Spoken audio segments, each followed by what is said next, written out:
I got nightmares in my head, I fear. Thoughts build up until I can't hear. Yeah, my mind fills up into a creature, and it haunts me somewhere much deeper. I got nightmares in my head, I fear. The thoughts build up until I can't hear.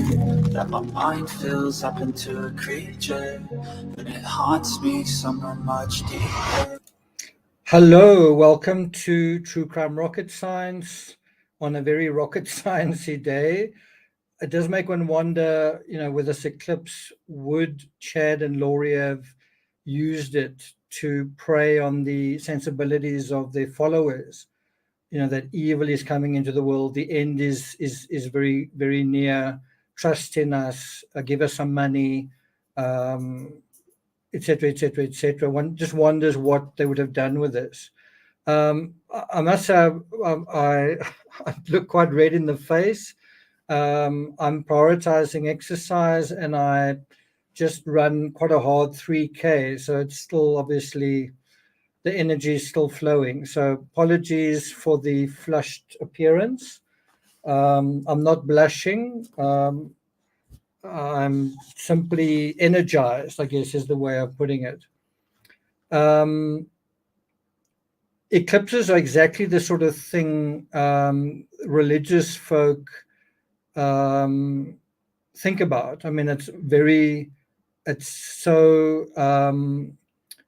what's the word? It's so liable. It's not really the right word. It's something that really lends itself to something symbolic, the sun being blacked out by the moon, the sun being blocked out by the moon, the light being obscured, the light being covered in darkness, right?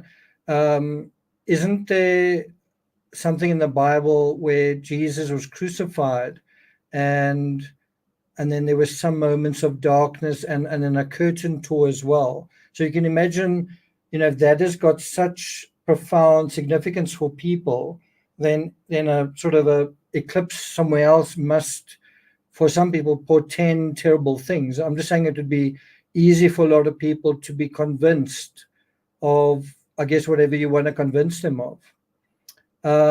Okay, so we are going to be, first of all, welcome to all of you guys. Chelsea, you're always so quick on the draw. Good to see you here. Yvette Kelly, Sharon Edwards, T. Cancella from Greenville, good to see you. Zircon, Pauline Buckles, good to see all of you guys. Lynn Lippy, Helena, good to see you guys. Welcome also to Tim Harris, who's a new member here. So we are going to be looking at the affidavit that is this document. Let's just put it on screen. It is 26 pages. I'm not quite sure why I thought it was 130, but here it is. Probable cause affidavit of Chad Daybell, right? And we're going to go through this sort of step by step. Okay, are you guys ready? Starting on page 1. So it is, I guess, got the prosecutor's name at the top, Rob Wood, right? We know him as that bald fellow. He certainly is easy to underestimate. He's quite a good prosecutor. And it says here, in the 7th Judicial District of the state of Idaho, that is not, as far as I'm aware, Ada County. It's a different county. In any event, let's begin. Let's begin by going through this. Shall I enlarge it a little bit more? Okay, state of Idaho. I, Lieutenant Ron Ball of the Rexburg Police Department, state as follows. The information contained is true. I'm a detective of the Rexburg Police Department. One quick point to be clear about, a lot of people think that Chair Daybell was from Rexburg, and technically is from Salem, which is a tiny community beyond Rexburg, as I understand it. It's not actually Rexburg. It's a kind of a rural community just beyond Rexburg. But certainly the police department that dealt with this was the Rexburg Police Department. I don't really think there is a Salem Police Department. I said that under correction. If you from that area and there is a Salem Police Department, let me know. I do know that when I entered the address in my GPS and I was driving, I thought, why the heck am I going to Salem, right? And so that is sometimes when you boots on the ground, when you're in an area yourself, you realize all sorts of things that you might not have otherwise realized. Okay, so let's go back to this. He talks about his qualifications, hold an advanced certificate. I respectfully ask the court to take notice of the affidavit. And then there he says, since November 26, 2019, right, if you think about it, this case is approaching the 5-year mark, right? It has been involved in the search for J.J. Velo, date of birth, Tylee Ryan. The minor children's mother has been charged with 2 felony counts of desertion. Now, bear in mind, this is the affidavit for Chair Daybell. You know, why is it referring to J.J. Velo? Why is it referring to Tylee Ryan? They're not even Chad's kids. And then why is it referring to Laurie Velo? Well, Laurie was the woman he was in love with. And I have to say, it's very hard not to think about. It's funny, I don't think about it in the same way when I think about Laurie. I don't think that Laurie was overcome with sexual desire. I don't think that Laurie was thinking with her genitals. Whereas I do think that was the case with Chad, that Chad, very much like Chris Watts, I think was his mind was eclipsed, his morals were eclipsed to a large extent by kind of a sexual impulse. I don't think he'd ever met anyone in his life like Laurie Velo. I think in a different context, she would have been completely out of his league, and I think he knew it. Yeah, well said. The doomsday cult during the eclipse, you can just imagine. Well said. Okay, so can you guys remember the case playing out in real time?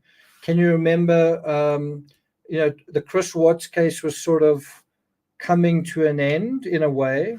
And I mean, obviously, I'm talking about the aftermath of the Chris Watts case. And in 2019, you sort of had, I'm just trying to think now. You had this case kind of starting up, and then you also had the Morphew case. Just want to make sure about something.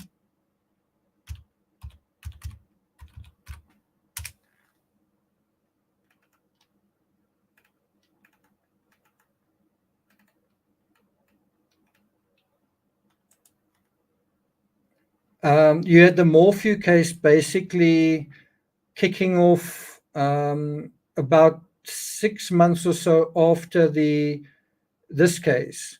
But then you kind of had the same kind of situation, where are the remains of this person? So both of them had disappeared. And then, of course, JJ and Tylee's remains were ultimately found.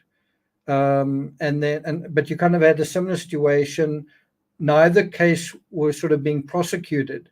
There just seemed to be this strange entropy regarding both these cases. And for quite a long time, it didn't feel like much is going to happen with the Laurie Velo case, but you felt like something has to happen, because you can't simply just say, where are the children, right? And then ultimately that case did get its start. We still kind of feel that way a little bit about the Suzanne Morphew case. It's just like, why is nothing happening? And I mean, her remains have since been found. Anyway, let's continue. By the way, in the Morphew case, religion also plays quite a strong role, stronger than I think a lot of people appreciate. Anyway, let's continue. So it refers here to desertion, misdemeanor count of resisting and obstructing, contempt charge. And what is quite interesting here, what is missing here was that the conspiracy to commit murder, I don't think it's actually even mentioned here in terms of Laurie Vella. That charge came, although it was no surprise, that charge came right at the end. So that was definitely the prosecution kind of holding their cards. Anyway, yeah, it says Chad Daybell was present in Kauai, Hawaii on February 20th, 2020. Again, this is really 2 months before the Suzanne Morphew case. When Laurie Vella was arrested on the felony charges. He says, I was present at that arrest. Daybell was also present at the March 6th initial appearance in Madison County, Idaho. As such, I know that Chad Daybell was aware of charges directly related to the location, health, and well-being of the minor children named above. Since November 26, 2019, the Rexburg Police Department have been investigating the location and whereabouts of these two minor children. The last verifiable sighting of Tylee Ryan was September 8th, 2019 in Yellowstone National Park. Now, I think you'll agree with me, it's extremely difficult to investigate a case when you don't really know where the timeline begins. And with regard to the Laurie Vallow case, if you're writing a book about the Laurie Vallow case or the Chad Daybell case, where would you start the timeline? Where does the crime begin? When does the crime begin? So in both those areas, quite confusing. Like literally, where in America does this crime start taking place? Where? Which state? Which town? Which residence? And then also, when does it start? Does it start when Chad starts writing his books? Does it start when Laurie and Chad meet one another? Does it start when the children disappear? Does it start when Laurie and Chad's relationship begin? Does it start when Chad begins to believe certain things about his near-death experience? I mean, that's certainly another argument.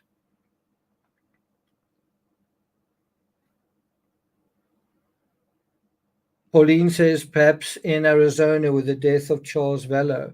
But I mean, you've kind of got to ask yourself, when does the criminal psychology start? When did I mean, Charles didn't become a zombie on the day that he was murdered. When did the criminal psychology that we're going to take Charles's money, we need money, or I need money, I need Charles's money, when did that begin to crystallize? I'm just saying, in this case, it's somewhat more complicated, right? Okay, let's continue. So the last verifiable sighting of Tylee was on September 8, 2019 in Yellowstone National Park. Do you guys agree that that sighting almost seemed calculated to kind of, because they took photos of Tylee, or it was almost to say, look, here is Tylee, look how happy Tylee is. Tylee's having fun. Tylee's in a setting free from, nothing negative is going on. But the other thing is that, would you actually go and look for Tylee in Yellowstone? If that is where she was last seen, would you go and look for her in Yellowstone? And correct me if I'm wrong. Let me just quickly check something. Yeah, as far as I know, this case preceded the Gabby Petito case. Just thinking that maybe they took a leaf out of Brian Laundrie's book, but anyway, so let's just go to the affidavit. The last verifiable sighting of JJ was September 22nd, 2019, in his mother's apartment located over there by Laurie's friend Melanie Gibb.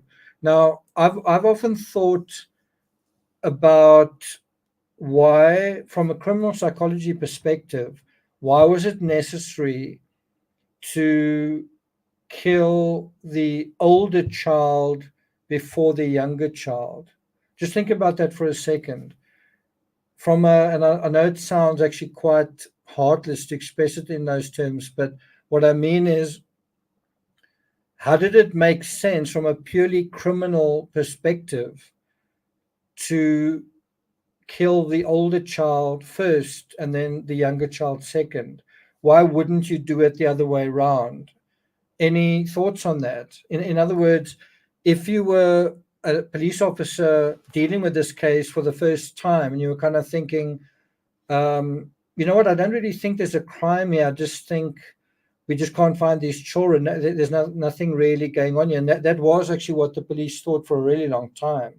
I think in the beginning they did think that Melanie Gibb had the kids and that they were simply somewhere else, right?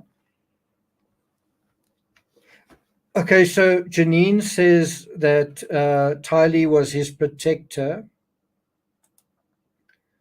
T. Cancella says the older child would be more likely to report the missing younger one. Lynn Lippy says she would have been stronger and protected him or the police. Lois says the younger can be more susceptible. Very true. Mel says Tylee had to go first. Yes, but the question is why? There's a very good answer. If JJ had been killed first, Tylee may have put two and two together. She may have called someone. Tylee certainly had a lot more agency than JJ, in the sense that she had her own vehicle. She was quite independent-minded young woman. She may have immediately, like within the first day or two, said, well, look, Charles has died, right?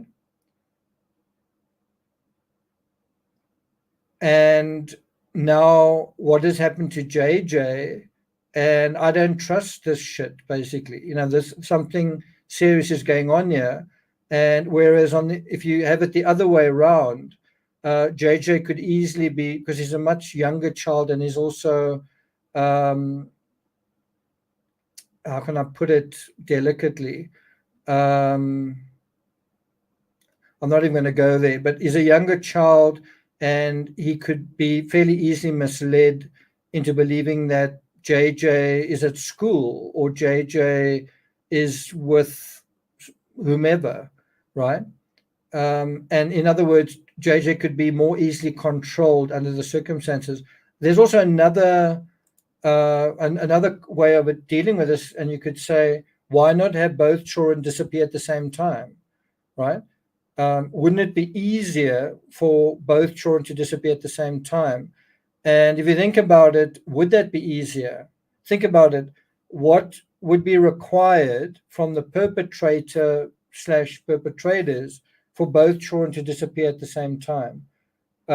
Would it be easier for the perpetrators to do that, or significantly harder? So why would you not commit this crime because you do want both children to disappear? Why not just do it at the same time?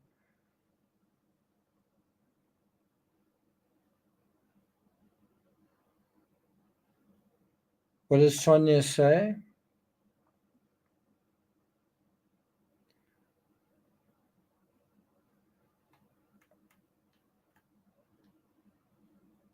Earth says Tylee was the biggest threat. Certainly true. Certainly true. After Charles, Tylee, I think, was definitely the biggest threat. Now, let's just see what your comments are. Yeah, I mean, that's basically it. Imagine having to bury two bodies at the same time. It takes quite a lot of work to excavate the hole. It's not just that. You've also got to do it in secret. And then there's also the matter of, and I hate how kind of heartless this sounds, but for the lack of a better word, the packaging of the human remains, the way that the human remains are going to be treated in a way that they're not easily going to be um, found after the fact. And you can see that whoever committed this crime learned their lesson between the death of Tylee and the death of JJ. They didn't use the same method of getting rid of JJ's remains as they got rid of Tylee. They obviously decided that what was done with Tylee, they didn't want to repeat, and so you had a totally different approach. Um, but one thing that I do think, when people commit crimes, especially murder, they think that the disposal of the body is not a big deal. It's not going to take long, and I think they often totally underestimate that aspect, right?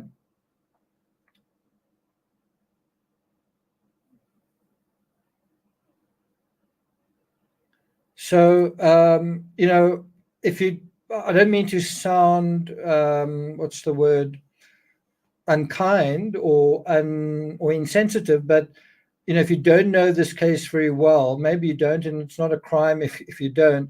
If you don't know this case very well, then that would be a very logical question to ask. The reason why they didn't want to give up the kids was literally because Laurie needed money. I mean, if you think about, why would Laurie not just say where the kids were, and that whole thing? Well, there's quite a simple reason for that. The longer Laurie could draw it out, the longer she could receive government money based on the assumption that the kids were still alive. So exactly what happened is exactly what was intended. Laurie wanted the child to disappear, in the sense of die, and then the child isn't there anymore, but the money is still coming in. So the money doesn't need to be allocated anymore to living expenses, not to school fees, not to um, uh, food or clothing. Laurie now gets to pocket that money, and the longer Laurie can draw out the mystery of where they are, oh no, she's with this relative, oh no, she's with that relative, the longer she can pocket that cash. So the point for her was actually using her children as a means of getting an income, and that was also how it started with Charles Vello.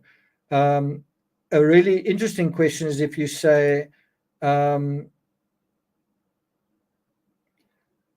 uh, I'm just looking at the all caps in chat. Please don't use all caps. I think we're all capable of reading when it's normal caps as well. Just a policy on this channel. We don't really use all caps. It just looks like angry, emotional discussion, and we try and be sensible on this channel. Where was I now? What do you think if, remember, Laurie was supposed to, and the way the insurance contract was originally worded, the original insurance contract, the life insurance contract from Charles Vello, was originally that Laurie would be a benefactor. And then Charles changed it, and he made Tylee's guardian um, the benefactor. And that caught Laurie by surprise. And so Laurie was supposed to inherit or be given, I think, around about $1 million in insurance money. And so the question definitely arises, if she had gotten that money, would the children still have died? Very interesting question. What do you guys think is the answer to that?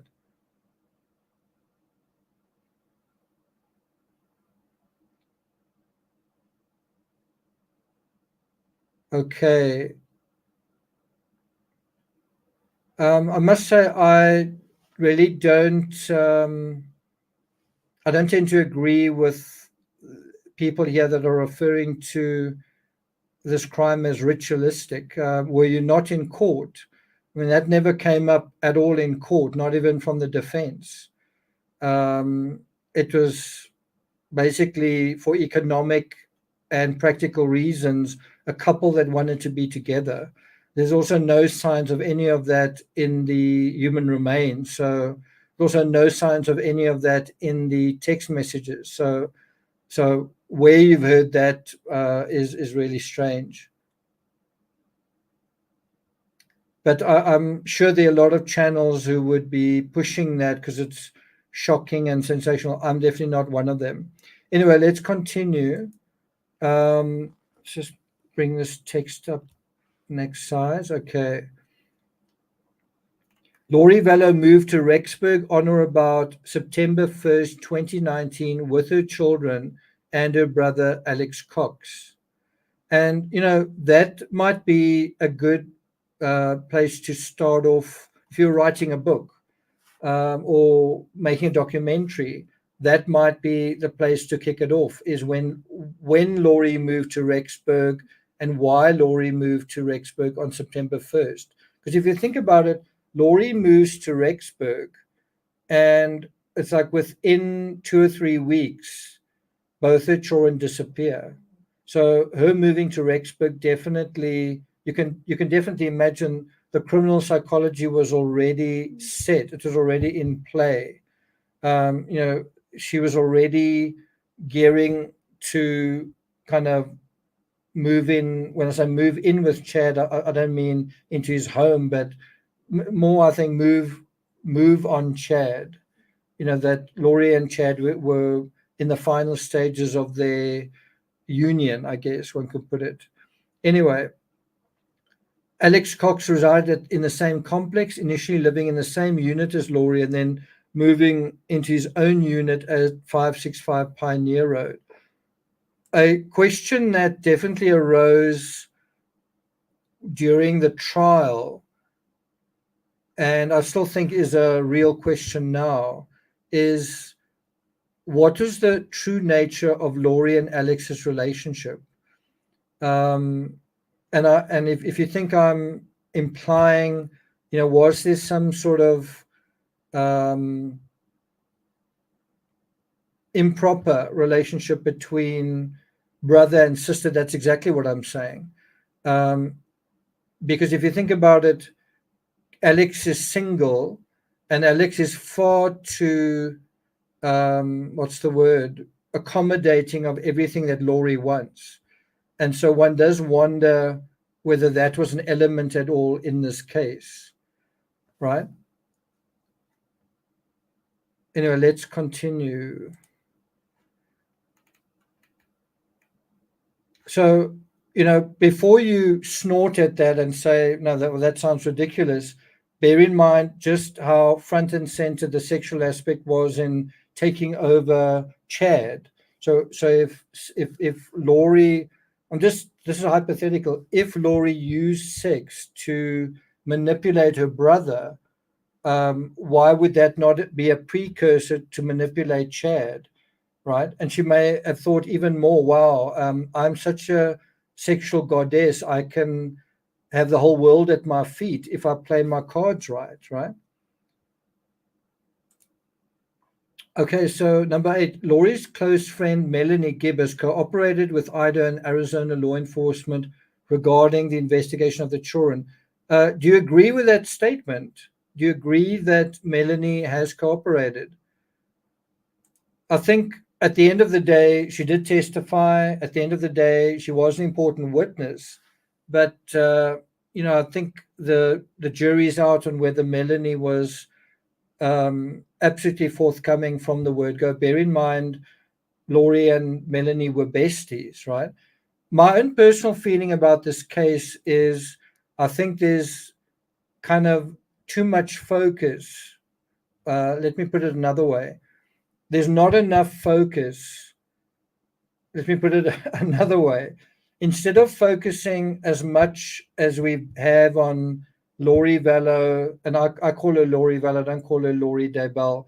First of all, because that's how she wants to be referred to. Secondly, because I consider it a sham marriage, a marriage based on criminal intent. And yeah, that's kind of how I see it. So I call her Laurie Vallow. Um, um, what was I getting at? Jeez, I can't believe I've had a bit of a brain fart there. What is the point that I was trying to make there? It wasn't about sex. Um, the focus shouldn't be, in my opinion, as much and as absolutely on Laurie and Chad. I think there needs to be a lot of accountability from the people around them. It was like you can't have a cult of two people. There was certainly a cult of numerous people, and you saw some of them during the trial, and that they really didn't have very much to say. Um, I was really astonished by how little Melanie Gibb had to say on the stand. She seemed, frankly, very uncomfortable and very embarrassed. That was my perception. And then also Laurie's son, we also forget that she had a third child.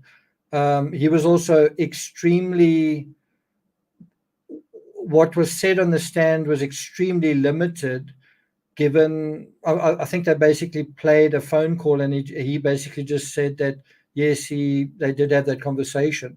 Very, very little was actually said. And what I'm trying to get at is, think about all the people that could have come forward, and when the body count, while the bodies were sort of piling up, um, Laurie's son could have come forward in a much stronger way. Melanie Gibb could have come forward. But what about family members? What about people like Laurie's mother? What about people in Chad's orbit? What about the people in the sort of cult thing that were being influenced and kind of knew what was going on? That um, someone was determined to be a zombie, then they would die, and they knew that Chad and Laurie had determined this. Then another person is determined to be a zombie, and then they die. And then you still don't come forward with that information. And then another person is determined to be a zombie, and then they die. And you part of that seance or prayer thing. It's like, okay. So I'm just saying, I don't think the cult begins and ends with Laurie and Chad. And I personally find it very interesting how um, that aspect people don't seem to want to talk about that aspect, that people went down a yellow brick road in terms of their beliefs and led to one of the worst crimes in American crime history. I'm not exaggerating. Like, if you think about it, there are two children and two spouses, and that's not the end of it. There were also attempted crimes, and then you could even suggest, I think, with some reason, was Alex Cox's death just coincidental? I mean, you could even have 5 crimes. So in a weird way, you're dealing with almost like a couple that are virtually approaching serial killer status here. And to me, the most amazing thing is just how um, few people, like, just compared to what it should be, how little coverage this or traction this case has gotten. It just beggars belief as far as I'm concerned. Okay, let's continue. Gibb reports that when she arrived in Rexburg, Laurie informed her that JJ had become a zombie. And so you really have this from law enforcement that sets a kind of pattern. Someone becomes a zombie, then they die. Someone else becomes a zombie, then they die. And so that clearly shows intent from the person who is deciding who's a zombie and who isn't. Anyway, it's also weird if you think about it. let me ask you guys, does the word zombie appear anywhere in the Bible? Ellie, thanks for joining us.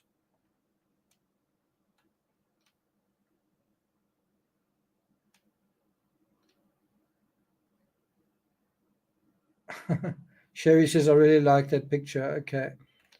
Does the word zombie appear anywhere in the Bible?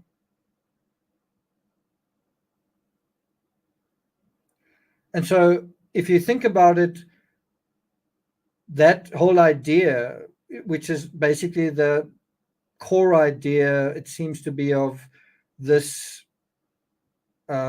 offshoot of some other religious system, is actually secular. It's kind of, it's not even secular is like too good a word for it. It's like part of the not mainstream media. What's another? It's very contemporary. It's very contemporary to our culture. There are all sorts of zombie movies that are out there, and now you kind of hijacking popular culture. That's really the word I'm thinking.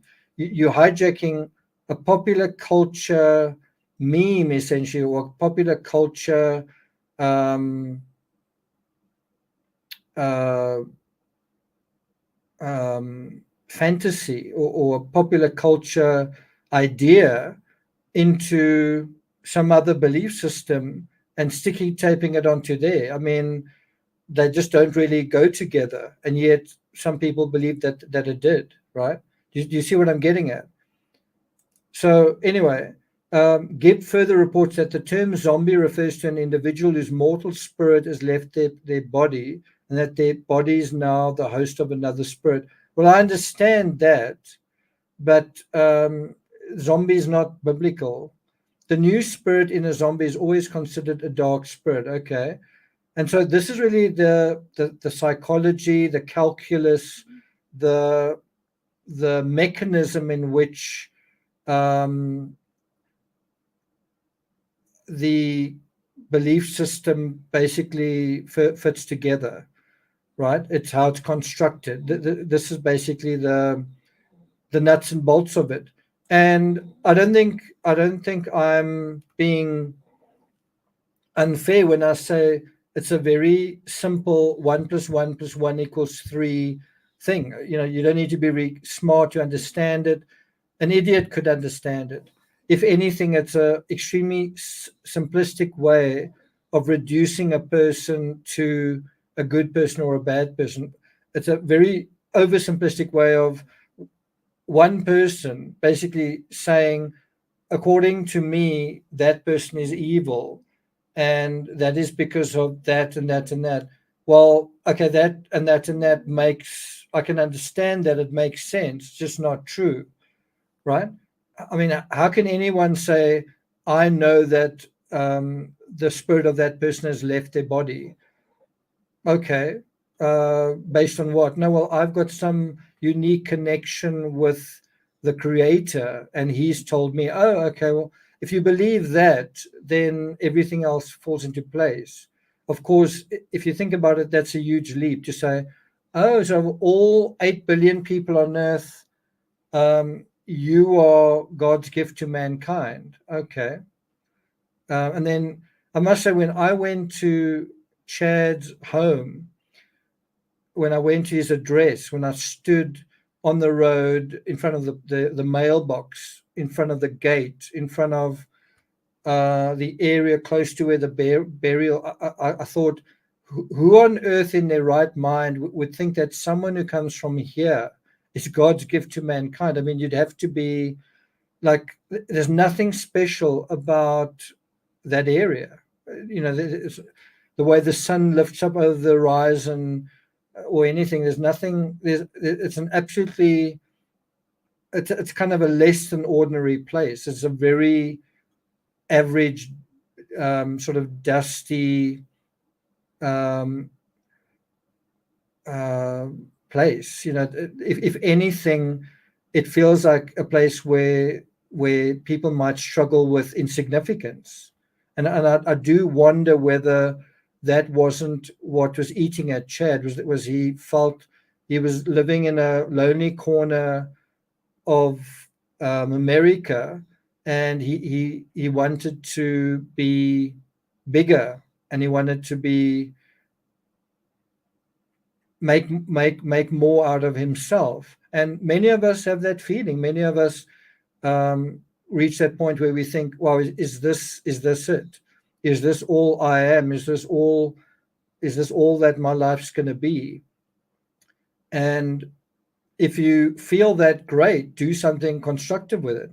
But some people take that very negative, it might be a very authentic feeling, and they take that and they cheat their way out of it. And that's how believing in a fairy tale awakens a nightmare, right? Of course, if you take that thing, which is actually a healthy response, I want to make more of my life. I want to be better or bigger than what I am. Well, there are many different ways to do that. Educate yourself, work harder, set yourself a goal. There are many different ways to improve yourself. One area in which Tammy, I think, was a lot more evolved than Chad in a sense, in terms of self-improvement, was Tammy was an active runner. I don't know if she was running marathons, but I think she was definitely running 5Ks and 10Ks and so on. And I think Chad may suggest that Tammy's death was self-inflicted. In fact, I can't remember whether he said he thought she died of natural causes because she wasn't very healthy, or whether he did suggest anything in that vein, but neither of them are true. Tammy was very physically healthy. She was running. She was quite an active runner, and she was also psychologically sound. So it'll be interesting to see what defense he comes up with in that respect.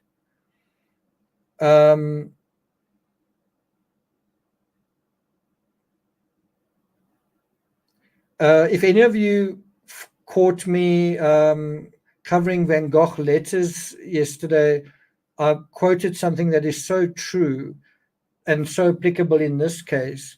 I was just quoting from a book where the author was writing about how men can love in a way that is extremely hot, right? It can be like an all-consuming flame, and then the flame goes out, right? And that is the reality of sexual love. Let me put it that way, right? It can burn incredibly fiercely, but it is also quite inconsistent, right? It's not a true love. It's also not a very I'm not saying it's not a long-term love, but it's often very temporary. And I believe that is the kind of love that was driving Chad. It was incredibly strong sexual desire that was basically clouding everything else, right?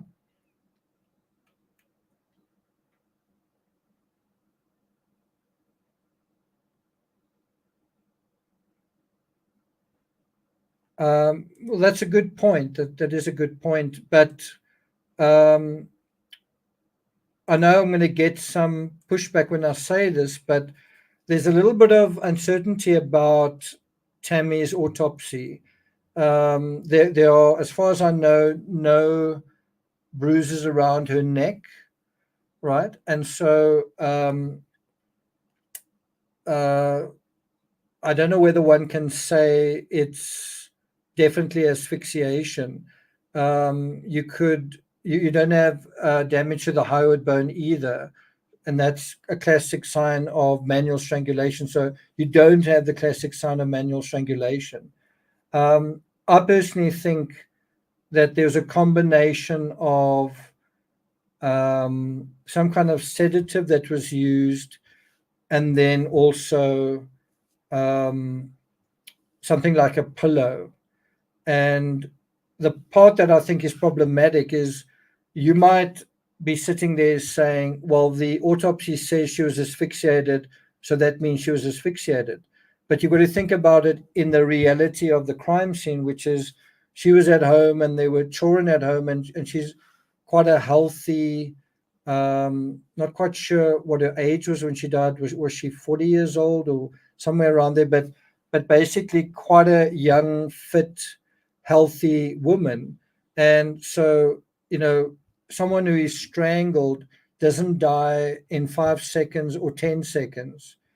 And that means that there's quite a long time for them to make sounds and to fight back, all of which can raise the alarm to other people in the house. And so you've got to ask how it is possible, if she was asphyxiated, for someone as sort of unfit as Chad, if he did commit the crime, to do so in a way that no one else was alerted, right? And that's why I suspect some kind of sedative could have been used. Of course, it is possible that whatever was done was executed very effectively. That's also possible. 49 years old, okay.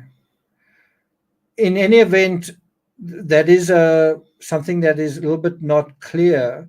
And Tammy did have foam around her mouth, and I remember that was discussed at trial, where they were saying, is that typically associated with when one does CPR and things like that. So, I think Tammy's murder, I think we do need a lot more information on it to get an idea of exactly how it happened. I have dealt with a case similar to this in the Susan Roeder case, where her husband was having an affair, and she nevertheless, the wife went to visit her husband in the hotel, and the husband claimed that she had hung herself when she found out about the affair, hung herself on the back of the hook, the shower hook of the bathroom door, and he just wasn't aware of it. But the evidence showed that he had manually strangled her on the bed. There were some traces of that on the bed, and her hyoid bone had also been damaged, and that was a big bone of contention between the the expert pathologist for the prosecution and for the defense. On the one side, the experts said there's clearly damage to the hyoid bone, and on the other side, they said it's not clear. So, but he was eventually found guilty of murdering his wife in the bed, and then staging it to look like something else. I'm just saying that's an important case to give you an idea of what it looks like when that does happen, and that is why I'm a little uncertain agreeing too quickly with the pronouncement that she was asphyxiated when there isn't, as far as I know, damage to the hyoid bone. What's the other thing? The other thing in the case of Susan Roeder was that she didn't make a noise, and so you've got to think about that aspect. That's a separate case. Let's continue with the affidavit. If you guys want to know about the Roeder case, just Google Jason Roeder, and I'm sure you'll find some information about it. South African case. Okay. The death of the physical body is seen as the mechanism by which the body's original spirit can be released from limbo. This belief was told to Gibb by Laurie Vallow. Laurie had learned it from Chad Daybell and immediately told Gibb. Gibb was present with Laurie when Chad Daybell first taught Laurie this information over the phone in early 2019 in reference to Charles Vallow. Now, what that's already telling you is Chad kind of gives Laurie the tools to say, wow, I don't like Charles. Well, guess what? Charles isn't even human. He's a zombie. He's actually not even alive, and you're doing him a favor if you kill him. And so Chad gives Laurie the psychological tools to feel like she's justified in doing what she wants to do. And that gives you a sense of the kind of character that Chad might be, doesn't it? No matter what you think about Laurie, if you think Laurie's manipulative, if you think Laurie is heartless, think about um, the cool calculus of someone who comes up with a way that you can treat a human being as a nothing. And this comes from Chad, right? I mean, if you think about the idea of an eclipse, that the moon moves in front of the sun and then all the light is gone, in a way, that is exactly what Chad provides. He provides a thinking way, a way of thinking where you can basically move something in front of somebody's life and say, that person actually isn't alive anymore. And if I kill them, I'm actually doing them a favor, right? Yeah, they even gave them zombie names. By Timmy, yes, indeed. Okay. Melanie Gibb has further informed me that Laurie Vallow called Tylee a zombie in the spring of 2019. Gibb was on the phone with Laurie and heard Laurie call Tylee a zombie, to which Tylee responded, "Not me, Mom." This arose out of Laurie requiring Tylee to babysit JJ, and Tylee did not want to. Laurie Vallow also told Gibb that Tylee had turned into a zombie when she was 12 or 13, which is approximately the same time Tylee had become difficult to deal with.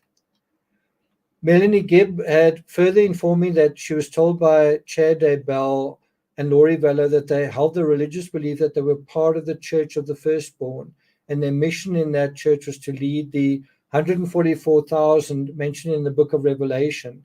So, what is quite compelling with this is you take a piece of the truth, and then you kind of create a lie around that, right? The best way to lie is to have it found a foundation of truth in the lie. I'm just trying to think of a case that I've spoken about where that is the case. Trying to think of Ruby Frankie and some of these other cases. So, a case like Ruby Frankie, you would say, what we're trying to do is help raise children, help with parenting. That is good. That is something that is good. That is the nugget. That's the thing that we can all agree we could do with some help, right? We can all agree that that's a worthy cause. But then twisting that into certain things is then not helpful, right? In true crime, you see that quite a lot as well. We are here to find the facts, right? And I was talking in another video recently about FBI experts who say, "Come to us and we'll give you the facts about this." Well, they certainly are more reliable than most, but there's no guarantee that you're going to get the facts or the truth from anyone, because there's an element of the unknown in all of these cases, which is why they are so intriguing, right? Anybody who tells you, "I've got the answer," you need to treat with caution, because nobody can know everything. If they do, they're God, right? So anyone claiming, whether it's in true crime or any other area, economics, I've got the answer. It's a very nice sentiment. Wow, somebody has figured out the secrets to the universe. But is it likely? Is it likely that they have? Fortune says, I've got a question regarding the cult, if anyone knows.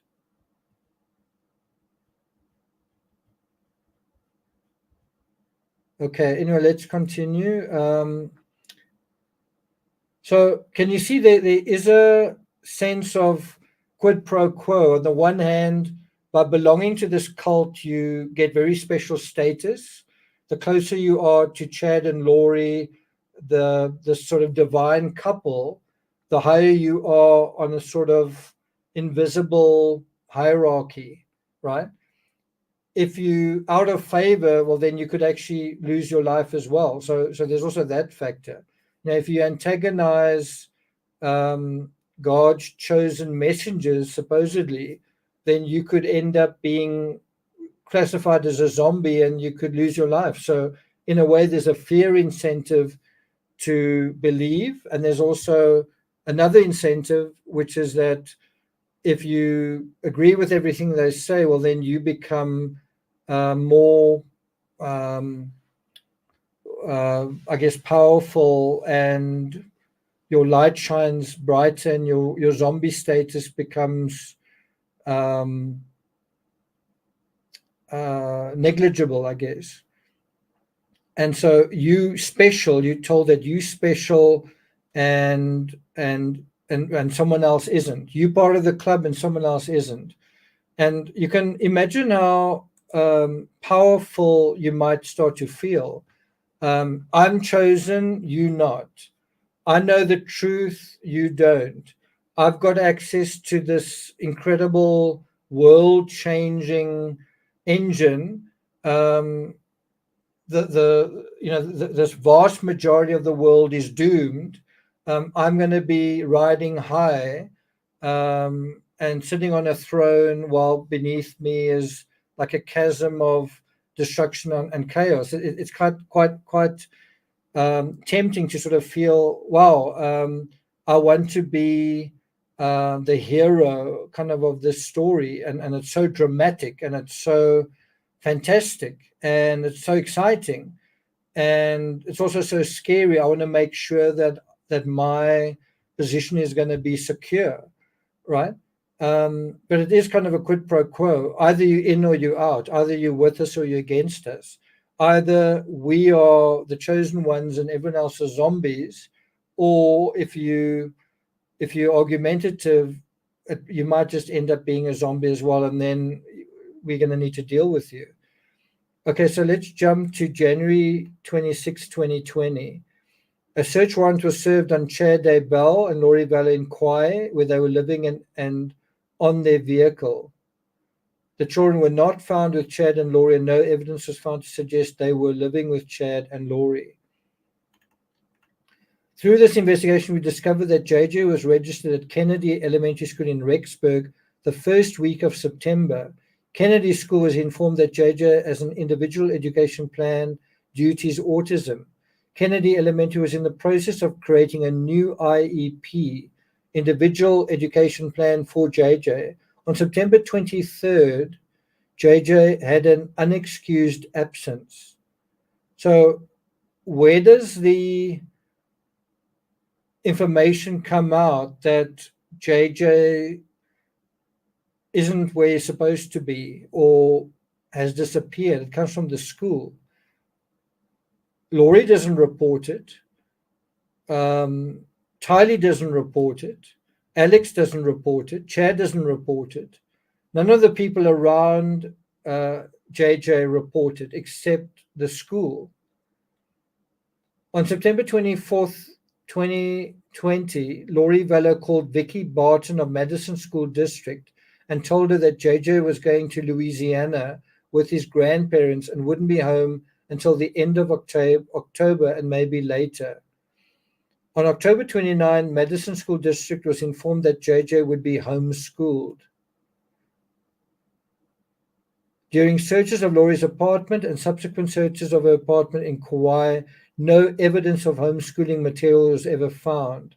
No other school district has ever requested JJ's records from the Madison School District.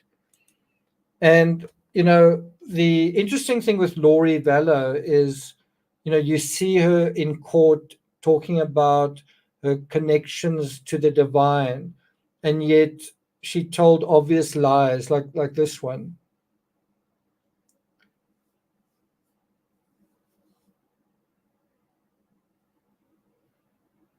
I think they may be about to mention it, but I think Laurie also hired a tutor just for like one day, just to be able to say that she hired a tutor. Okay, as mentioned, the last verifiable sighting of Tylee Ryan was in Yellowstone National Park on September 8th, 2019. Photographs established she was there with her mother, her brother, and her uncle.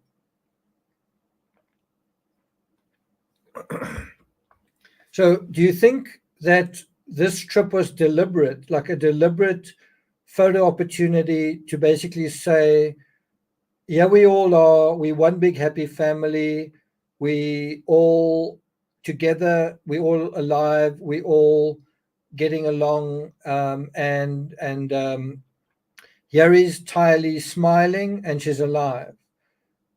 Do you think that that was the point of that, was to take her there into that environment and basically say, well, yes, she is, she's alive, we're all happy, and then maybe also a bit of misdirection. If you want to find Tylee, go look for her in Yellowstone National Park. Well, guess what? She wasn't in Yellowstone. What's the other thing? Also bear in mind, at this point, Tylee was already a zombie. So when they went to Yellowstone National Park, Laurie in her mind is already thinking, well, Tylee's a zombie. Alex is probably thinking the same thing. So quite a horrible thing to imagine. If you could look over Tylee's shoulder on that trip to Yellowstone and on the trip back, she's literally in the vehicle with people that are ultimately going to be her worst enemies. And those worst enemies are her uncle and her mother. Can you imagine that? That someone plotting your demise is actually sitting right next to you in a vehicle, sleeping right next to you in the room next door. Can you imagine that? They drove there in Alex's silver Ford F-150. This trip was further established by tracking the GPS cell tower connections and Google account information on Alex Cox's phone. Now, another interesting aspect in this case is how little information was found on Laurie's handset. Like, it just seems like there's like this complete I can't remember the information that clearly, just that I seem to remember that they were getting Laurie's responses and Laurie's communications everywhere except on Laurie's phone. So it would be what Laurie said to Melanie Gibb, what Laurie said to Chad, what Laurie said to Alex Cox. And so Laurie seemed to be very good about cleaning up her own digital trail. Again, you've got to ask, well, if you were truly and sincerely doing God's bidding, why do you need to delete your cell phone data, kind of thing? It does show someone who isn't as cuckoo as she makes herself out to be. Okay, the Cellular Analysis Survey Team, CAST, is an FBI unit that provides analysis of cell phone records and presents the information to law enforcement. CAST has analyzed Alex Cox's phone and provided location information mentioned in paragraph 13. The CAST analysis provides the location of Cox's phone. Due to my training and experience and common knowledge, I'm aware that most individuals now keep their cell phones with them at all times, and the location of an individual's phone can be used to establish the location of the owner of the phone. CAST uses a cellular device's GPS data points, cell tower connections, Wi-Fi connections, and Google tracking information to establish the location of a cell phone. The GPS data points used by CAST are considered to be highly accurate and can place the device within a 6-meter radius. Where do you think that's taking us? Don't you think that's going to be taking us to Chad's Pet Cemetery? Where was Alex Cox on this day? Where was Alex Cox on that day?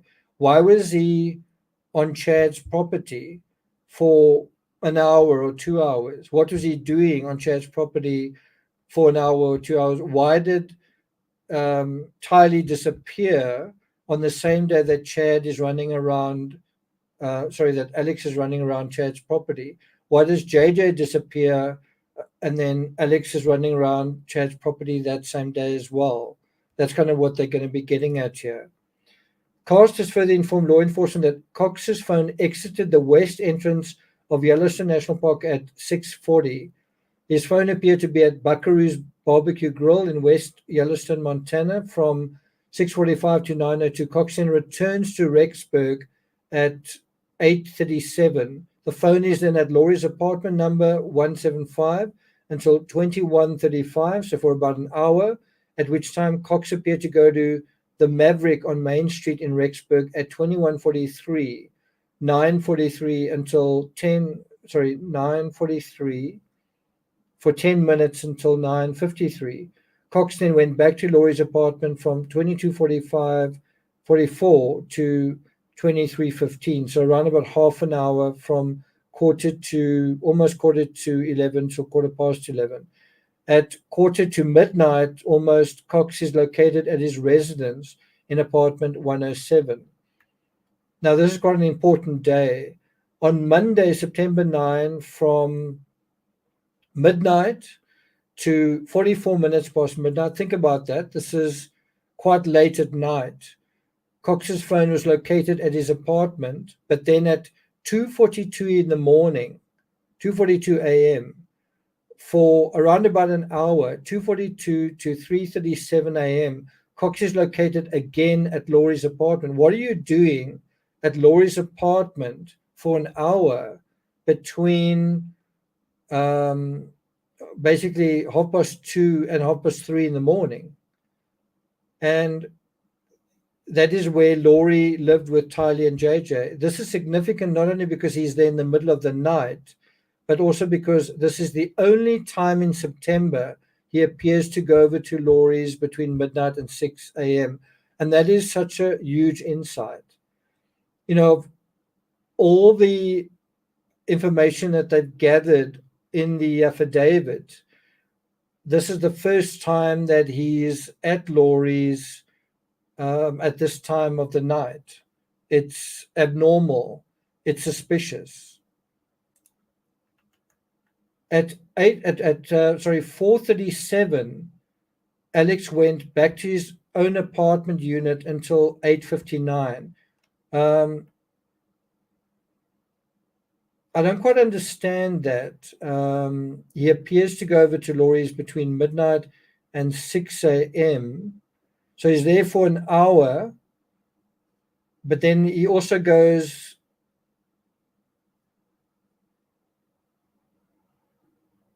I'm not quite sure exactly what they mean here. It's not that clear, but he seems to be going between his apartment and Laurie's right through the night from 2:30 until eventually 4:30. Alex went back to his own apartment until almost 9 in the morning. At 9:21, he was located at a property. Here it is, right? After this strange night where he's running around Laurie's apartment for hours in the middle of the night, that morning, he is at a property with the address 202 North 1900 East Rexburg, the residence of Chad Daybell. And guess what he's doing there? It should be noted that while Chad Daybell's address is listed as Rexburg, it is actually located in Fremont County, Idaho. As far as I know, it's not actually Rexburg, it's Salem, but anyway. The 921 reading is a GPS data point and places him behind the home on Chad Daybell's property near the east end of the barn. Now, the legally important part of this question is, did Chad know that Alex was on his property? That's the first question. Did Chad know that Alex was on his property on this particular morning? Number two, did Chad not only know that, but was he part of the plan? Number three, did Chad help Alex? Did he facilitate whatever he was doing in some way? Did he give him excavation equipment? Did he identify a plot, as in a plot of earth? Did Chad make sure other people either weren't home at the time, or did he tell Alex? Did he communicate to Alex that the coast was clear and he could come to the property at a certain time, right? Interesting, isn't it? Okay, let's go to point number 18. Alex Cox's phone was still at the Daybell residence at 10:39, right? And so how long is he there? Well, he's there basically from 20 past 9 so basically an hour and 10 minutes, hour and 20 minutes.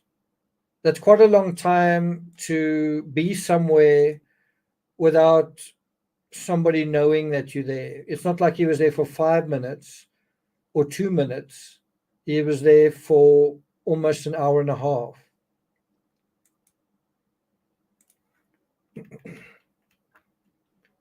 At 10:47, his phone shows a hit at the city of St. Anthony. At this time, we are unable to tell if it was actually inside the city limits. St. Anthony is about a 5-minute drive from the Daybell residence.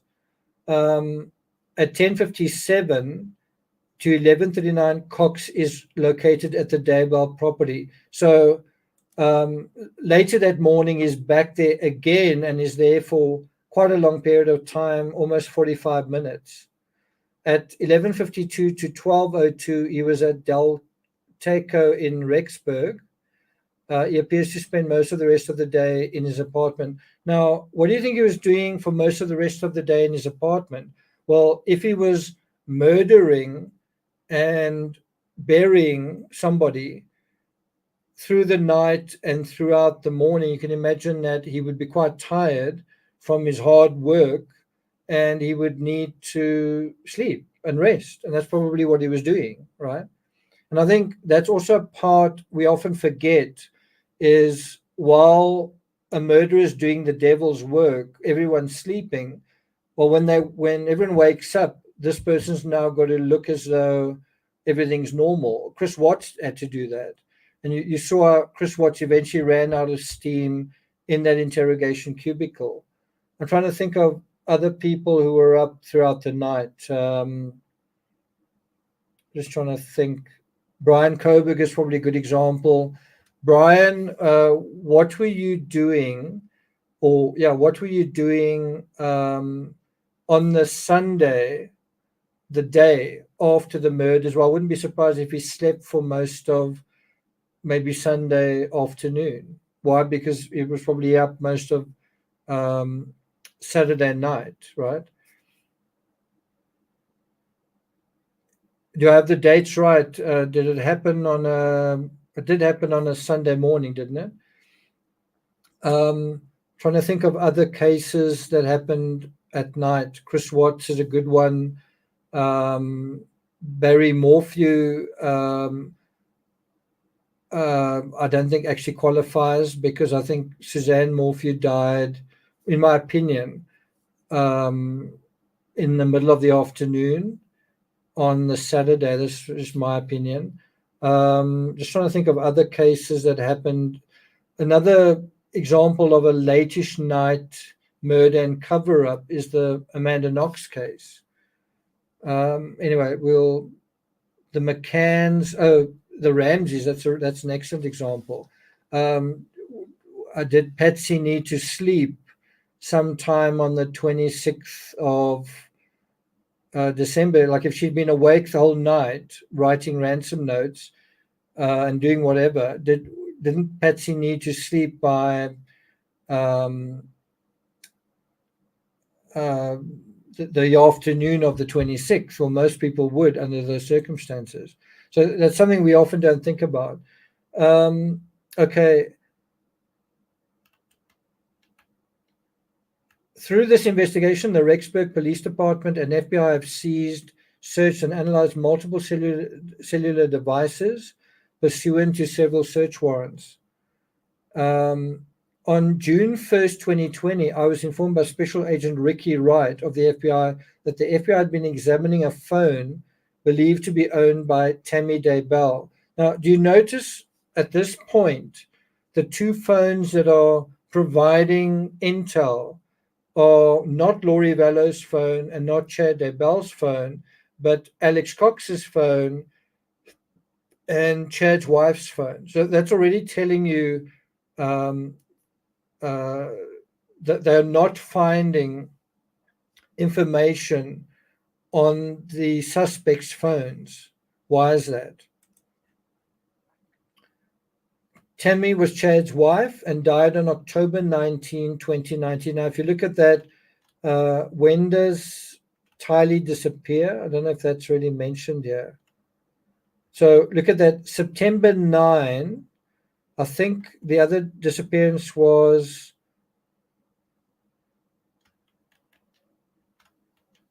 shortly after.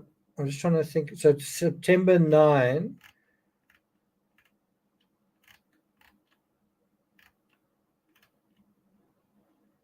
Anyway, I think I'll come back to this, but September 9 and Tammy dies on October 19. It does make one wonder whether numbers had any significance in all of this, in the planning. September 23. Okay. September 9, September 23, October 19. Okay. The FBI found a text conversation between Tammy and her husband, Chad, right? They found the text conversation on her phone, not on his phone, which is the day after the last known sighting of Tylee in Yellowstone National Park.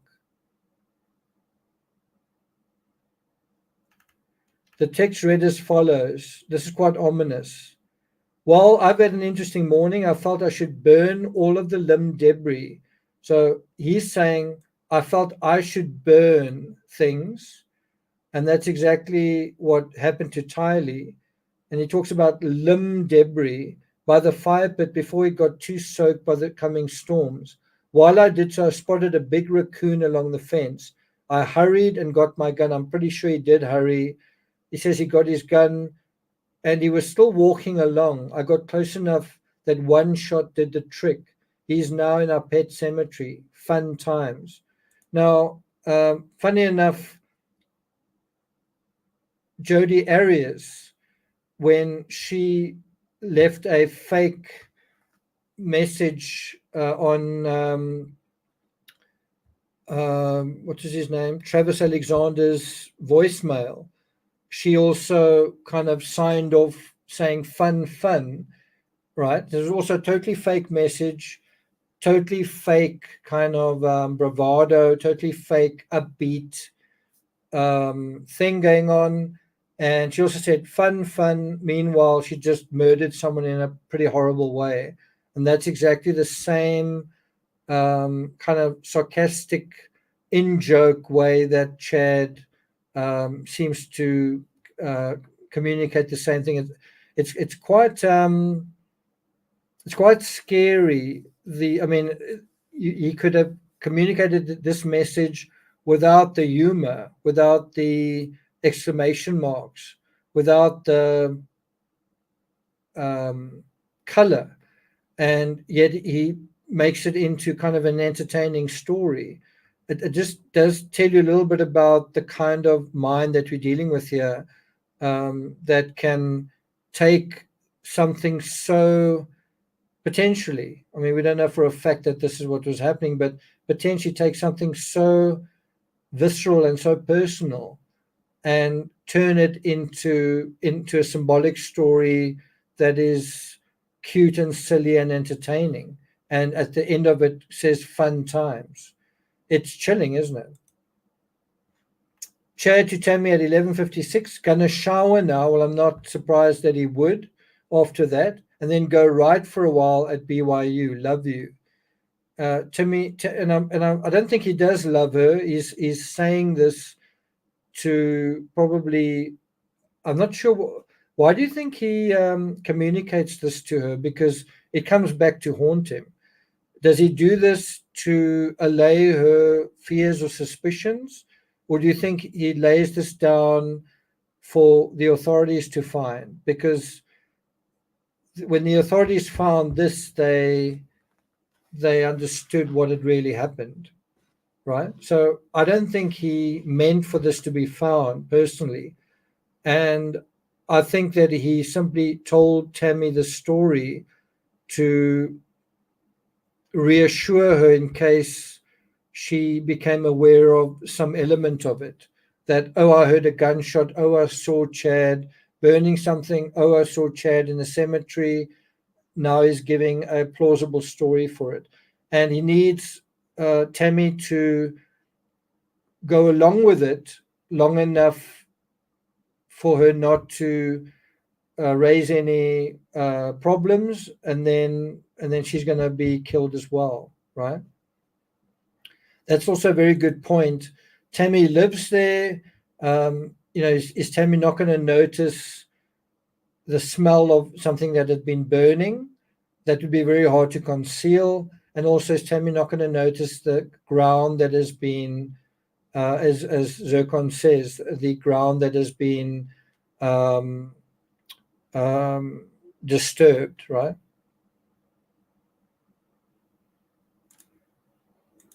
Yeah, so I think it's in case the neighbors told Tammy something, but also Tammy herself being aware of something, especially the smell of something that had been burning. I think that would be very hard to get rid of, and probably his clothing smelled as well. Even if you washed it, that smell would definitely linger, wouldn't it? Okay. Tammy to Chad, good for you. Well, isn't that an ironic statement? Because that was what allegedly this is all about. It was all about whether it was going to be good for Chad. All of this. Chad to Tammy, I'm back home now at 2:48 p.m. To the investigator's credit, he says, I found the text suspicious because raccoons are normally nocturnal animals and are not regularly out during the day. It should be noted that from intervening interviews, sorry, from inter, sorry, it should be noted that from interviewing neighbors of Chad Daybell, we are aware that in mid-July 2019, Garth Daybell, Chad's son, told their neighbors that Chad had shot a raccoon out of a tree of their property during the day. Well, that seems to simply suggest that Chad had told Garth that, and Garth had relayed the story. Those neighbors are named Matt and Regan Price. Garth told Matt Price about the raccoon in response to a question. There you have it, from Matt about hearing a gunshot. So you can kind of imagine that Chad anticipated that a neighbor heard a gunshot. And that, I think, also clarifies how poor Tylee was likely killed, right?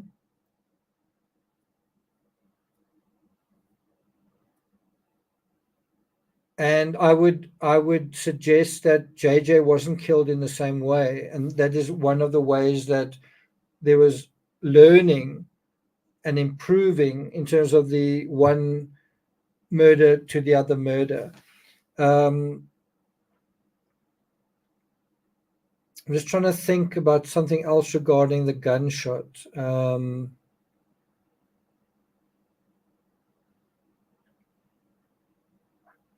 You don't always have gunshots that are heard. In the um, Gannon Store case, although a gunshot was always likely because her partner was a sort of military dude and there were firearms in the house, um, uh, because the neighbors didn't hear a gunshot, that was kind of in doubt, right? But it's not to say sometimes people mistake a popping sound for a popping sound when a popping sound is a gunshot. In this case, a gunshot was heard, and I have to say, when I was there myself, when I stood on the road um, next to the property, and I actually took some video of it. If you look at the previous video I put up on Chair Daybell, I put some video up of that exact moment. I was kind of looking around thinking, wow, there are quite a few houses right here where if you were doing something on the property, people would have line of sight. I was quite surprised that um, it was difficult to, I don't know, Chad's property is so bare that neighbors could easily see almost right through the property. Um, there, there are no neighbors on the one side, but there are neighbors on. I'd say there are no neighbors on two sides, as far as I recall. But there were neighbors on two other sides, and what that means is there's a very good chance they are going to hear something like a gunshot, and it turns out they did, right? Um, Thanks a lot for that, Pauline. I think that's the first super chat of this live stream. Thanks, appreciate it. Okay, let's continue. I'm only going to uh, go through half of this affidavit. It's 26 pages. We're only going to go through a couple more pages. It's midnight in the morning here, so I'll leave the rest for tomorrow. But quite interesting, the neighbor Matt did hear a gunshot. The prices informed me that the fire pit in the back of the Daybell property was hardly ever used until the last few months, also very important. So if you think about, and I mean, the cops can only say this after studying the case in incredible detail, after becoming familiar with the events in incredible detail. And what I mean is, look at the things that are adding up here. If you study all of Alex Cox's movements, you notice, wow, on this day, suddenly he's running around to Laurie's apartment after midnight. That's unusual. He never does that. Then you notice on the next day, he's at Chad's property. Wow, that's also quite strange. I don't know if he'd been much at Chad's property before that. But the other thing is the bonfires, or the fire pit is never used, but it's used here at this time. And then the other thing being the shooting of the raccoon. All of these things are very unusual occurrences happening at the same time. And it turns out that all of those were red flags, and that all of that does add up. But you're only going to see that this is unusual behavior when you get to know this identity and what they typically do inside and out, right? That takes time. That's not easy to do. Reagan informed me that there appear to be frequent bonfires in the pit on the Daybell property of the last few months. And the first one she noticed was soon after Tammy's death on October 19, right? And so one can only speculate what was burnt in the pit after Tammy's death. Well, it could be her clothing, it could be items that were maybe used, like sedatives or something, could be papers, who knows. On June 2nd, 2020, Detective Bruce Mattingly of the Freeman County Sheriff's Office contacted Samantha Williams, who is the sister of Tammy Daybell. He asked her if she was aware of a pet cemetery on Chad and Tammy's property in Idaho.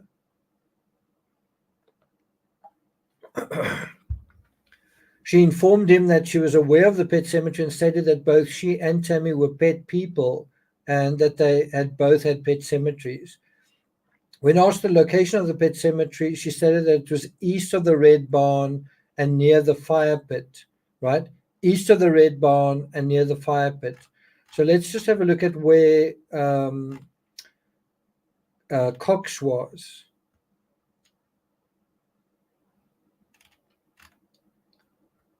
He was near the east end of the barn, right? East end of the barn. Where's the pet cemetery? East end of the barn. Remember what was said a little bit earlier? Current GPS technology can place someone within 6 meters or up to 6 meters from where they were standing. That's literally placing Alex Cox in Chad's property, very close to where the graves were. Quite incredible, right? Okay. On June 4th, I spoke with Samantha and she informed me that she was aware of the location of the pet cemetery on the Daybell property because Tammy had shown it to her. Samantha was then shown an aerial, spelled wrong, of the Daybell property, and she pointed to the same area near the fire pit where Alex Cox's phone pinged on September 9, 2019.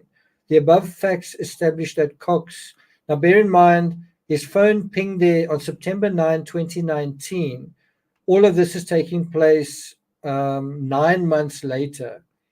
So, you might look at the information now and say, of course, right? Makes total sense, easy peasy.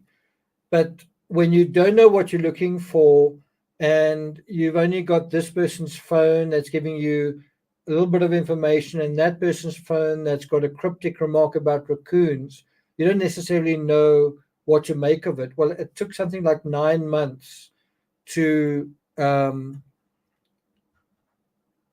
put two and two together, right? Where were we?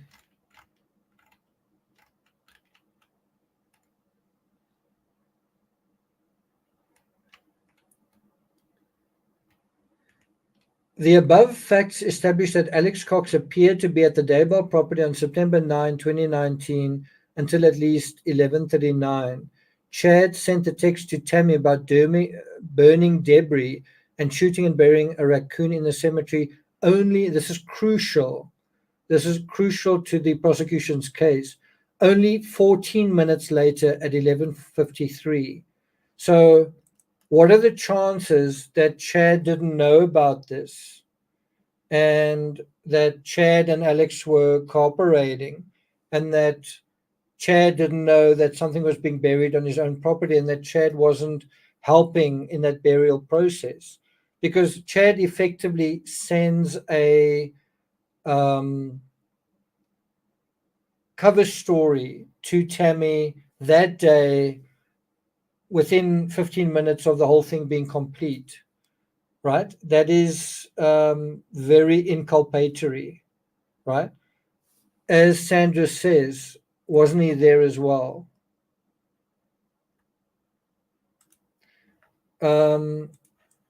So that is a very important matter of legal fact. and it's important also to it's not just that something was buried at his property, something was buried in the pet cemetery. Not only was it buried, it was burned. Not only was it burned, Chad said that he burned something. Chad said that he shot something. All of that very, very inculpatory. So Chad is very much associated with the murder of Tylee, right? And now the question is, okay, well, what about JJ, Tammy, right? And so that remains to be seen. The Pet Cemetery referenced by Chad Daybell is located at the same location as most of the pings of Alex Cox's phone on September 9, 2019. Now, so he says, on June 4th, I spoke to Samantha. It goes now to a day earlier. On June 3rd, I interviewed Melanie Gibb and her boyfriend David Warwick in Pleasant Grove, Utah. We discussed in depth the weekend of September 22nd and 23rd, 2019, due to the fact that both Gibb and Warwick stayed at Laurie Vallo's residence in Rexburg that weekend.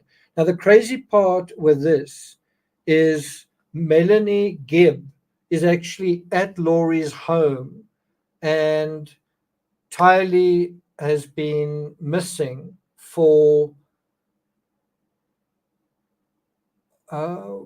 what's 22 minus 8? About 2 weeks, right? Tylee's been missing for about 2 weeks. What does JJ say about her? And so doesn't Melanie start to smell a rat? Tylee's been classed as a zombie, and so where is Tylee, right? And not at some point, Melanie, I think, was asked to say that one of the children was with her. I can't quite remember which one it was. Wasn't it Tylee? And so she knew that that kid wasn't with her. And I can't remember if she initially did say, in other words, did lie to the police that one of the kids was with her when that wasn't the case, or not. I can't quite remember, but I seem to remember something along those lines. Anyway, let's deal with that. We discussed in depth the weekend of September 22nd. Gibb informed me, consistent with information she has previously given to law enforcement, that she arrived in Rexburg on September 19. Soon after she arrived, Laurie told her that JJ had become a zombie and pointed out behaviors such as sitting still and watching TV. Wow. Sitting still and watching TV, that's the sign you're a zombie. Claiming JJ said that he loved Satan, and an increased vocabulary as evidence that JJ was now a zombie. I don't know, if increased vocabulary is the sign of being a zombie, then I'm a zombie. I mean, I've been an author for how long, and part of becoming an author is your vocabulary expands. I would think it's the opposite, losing your vocabulary. Anyway, I would think, wow, my child's vocabulary is improving. I'm glad, but maybe that's kind of a snarky way of referring to the increased vocabulary as like swear words and expletives. Maybe that's what it actually refers to.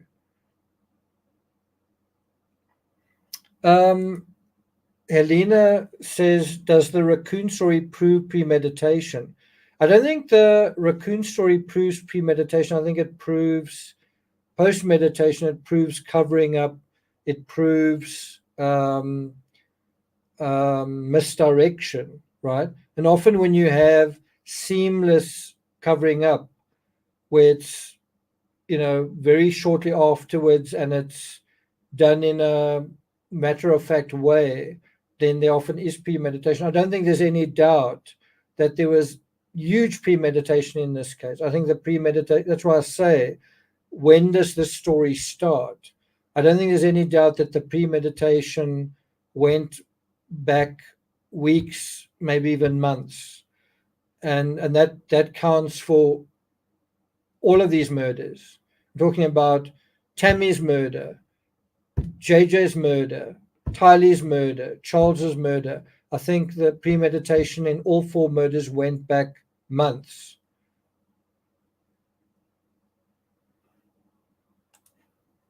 Now, think about how terrifying that is, that here is a mother making breakfast for her child. Meanwhile, she's daydreaming about murdering someone, murdering this person's father, murdering that child's sibling, right? Think about it. This mother is taking her child to Burger King. Meanwhile, while she's driving, she's thinking about having her brother murder somebody, like silently while she's driving. Think about a father is in church with his wife and 5 children. While he's sitting in church singing, he's thinking about where to bury the bodies of his the person he's having an affair with children. Just think about that. Think about, like, on a daily basis, um, during that period of premeditation, daydreaming about having sex with someone, and at the same time thinking, how am I going to murder this person? Oh, yeah, that'll be 2 burgers with fries. Thanks very much. Maybe he's in the garden watering a tree, thinking, I wonder where's the best place to bury that one. Okay, what about that one? It's quite sickening, isn't it? Yeah, it can be. Can be. Um, okay, so let's go back to the affidavit. Gibb observed JJ's behavior and felt it to be the same as she had always observed it. So, to her credit, Melanie says, "What are you talking about? JJ, this seems to be JJ. There's nothing different about him." But JJ's own mother is saying, adopted mother is saying, uh, how can I put it? No, no, no, he's definitely a zombie. Now, one thing I want to say about Laurie adopting JJ is that I think once upon a time, Laurie was a genuinely good person and a genuinely nice person. Because how many people do you know that had children of their own or have children of their own and elect to look after someone else, right? I've got a dog, and I don't know whether I would easily adopt another pet because I know it would come with responsibilities, um, and expenses and all that kind of thing. So I think, the fact that Laurie was looking after JJ to begin with, um, to me is a sign that once upon a time she was actually a really good person and a nice person, and then that changed. Okay, anyway, let's continue.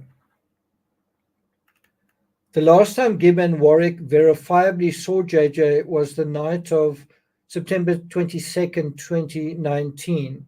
Warwick informed us that it was late and that Gibb, Vala, and Warwick were going to do a podcast.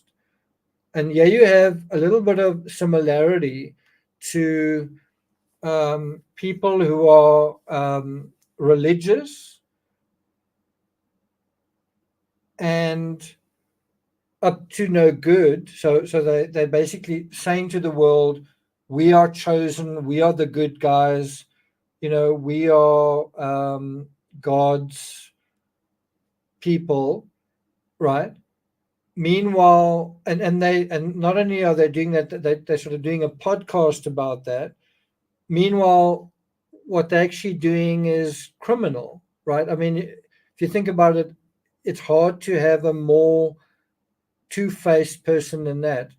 What I'm trying to get at is, it's like you can have a person who is, let's say, like Chris Watts. He's maybe not not the best example because I think he was trying very hard to show people that that he was a nice guy. He was all about Mr. Nice Guy. So he's maybe not a good example. But what I'm trying to get at is, I think it's much worse when you have someone who's using religion as a sort of a umbrella to say, I'm a religious person, I'm one of the good guys, this is a podcast where I convince you of that, and I try and recruit you, and I try and educate you on good versus evil. Meanwhile, I'm murdering people. No, but I'm still a good person.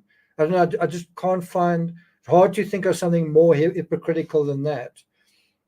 If we come back to Chris Watts, he's like a reluctant guy on Shanann's videos. He's not overtly trying to convert people and trying to tell them what a wonderful guy is and whatever, right? Whereas Laurie was trying to do that. And the hypocrisy is just incredible. Like, at the same time that you um, trying to spread your word, and it's all about the truth and good versus evil, you are literally murdering your own children, having your own children murdered. And then you say, yeah, but there's nothing evil about that. It's like, whoa, right? People like this, there are people like this in the world, really? So if you take the two, I'm a good Mormon, or I'm a good whatever it is, but then I'm also committing murder. Like, just those two are incredible poles apart. You can have any other religion there. I'm a good Muslim, I'm a good Jew, I'm a good Christian, I'm a good Hindu, any religion. And then that person's committing murder. It's like, what's going on here? Where's murder part of what you say there, right? But now, if you add to that you are doing it as part of a podcast, it just adds another dimension of hypocrisy, which is actually incredible, isn't it? Holier than thou, that's exactly it.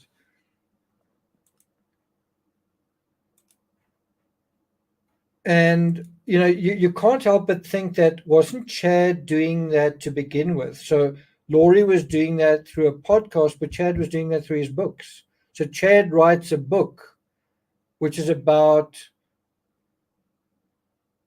I don't know, is it a real Chad that had a near-death experience and had some kind of communication with God? Or is it a fictional Chad that had a near-death experience and an experience with God, and then the rest just starts steamrolling, snowballing, sorry. Anyway, let's continue. So they were going to do a podcast. That's the other thing. If you think about Ruby Frankie, in the context of growing and recruiting and building this whole audience, one does wonder, was, because it's both well, actually the one is in the state of Utah, the other one's in Idaho, but you can almost imagine that, was Laurie influenced by Ruby Frankie? Did Laurie notice Ruby Frankie's parenting tips and also her success on social media? Was she influenced by that? Quite interesting. What do you guys think? Do you think that Laurie Vallow was aware of Ruby Frankie? That Laurie was following Ruby Frankie? I mean, an open question is, I don't know the answer. What is going on with Ruby Frankie's YouTube channel in 2019? Does anyone here know that? Thanks a lot, Earth. Thank you.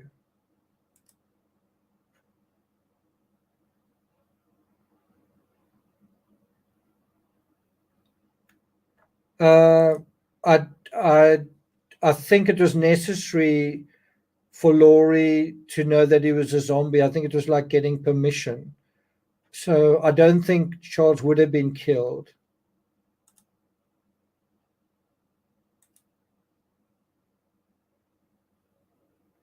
Sandra says they lived in the same county. Okay.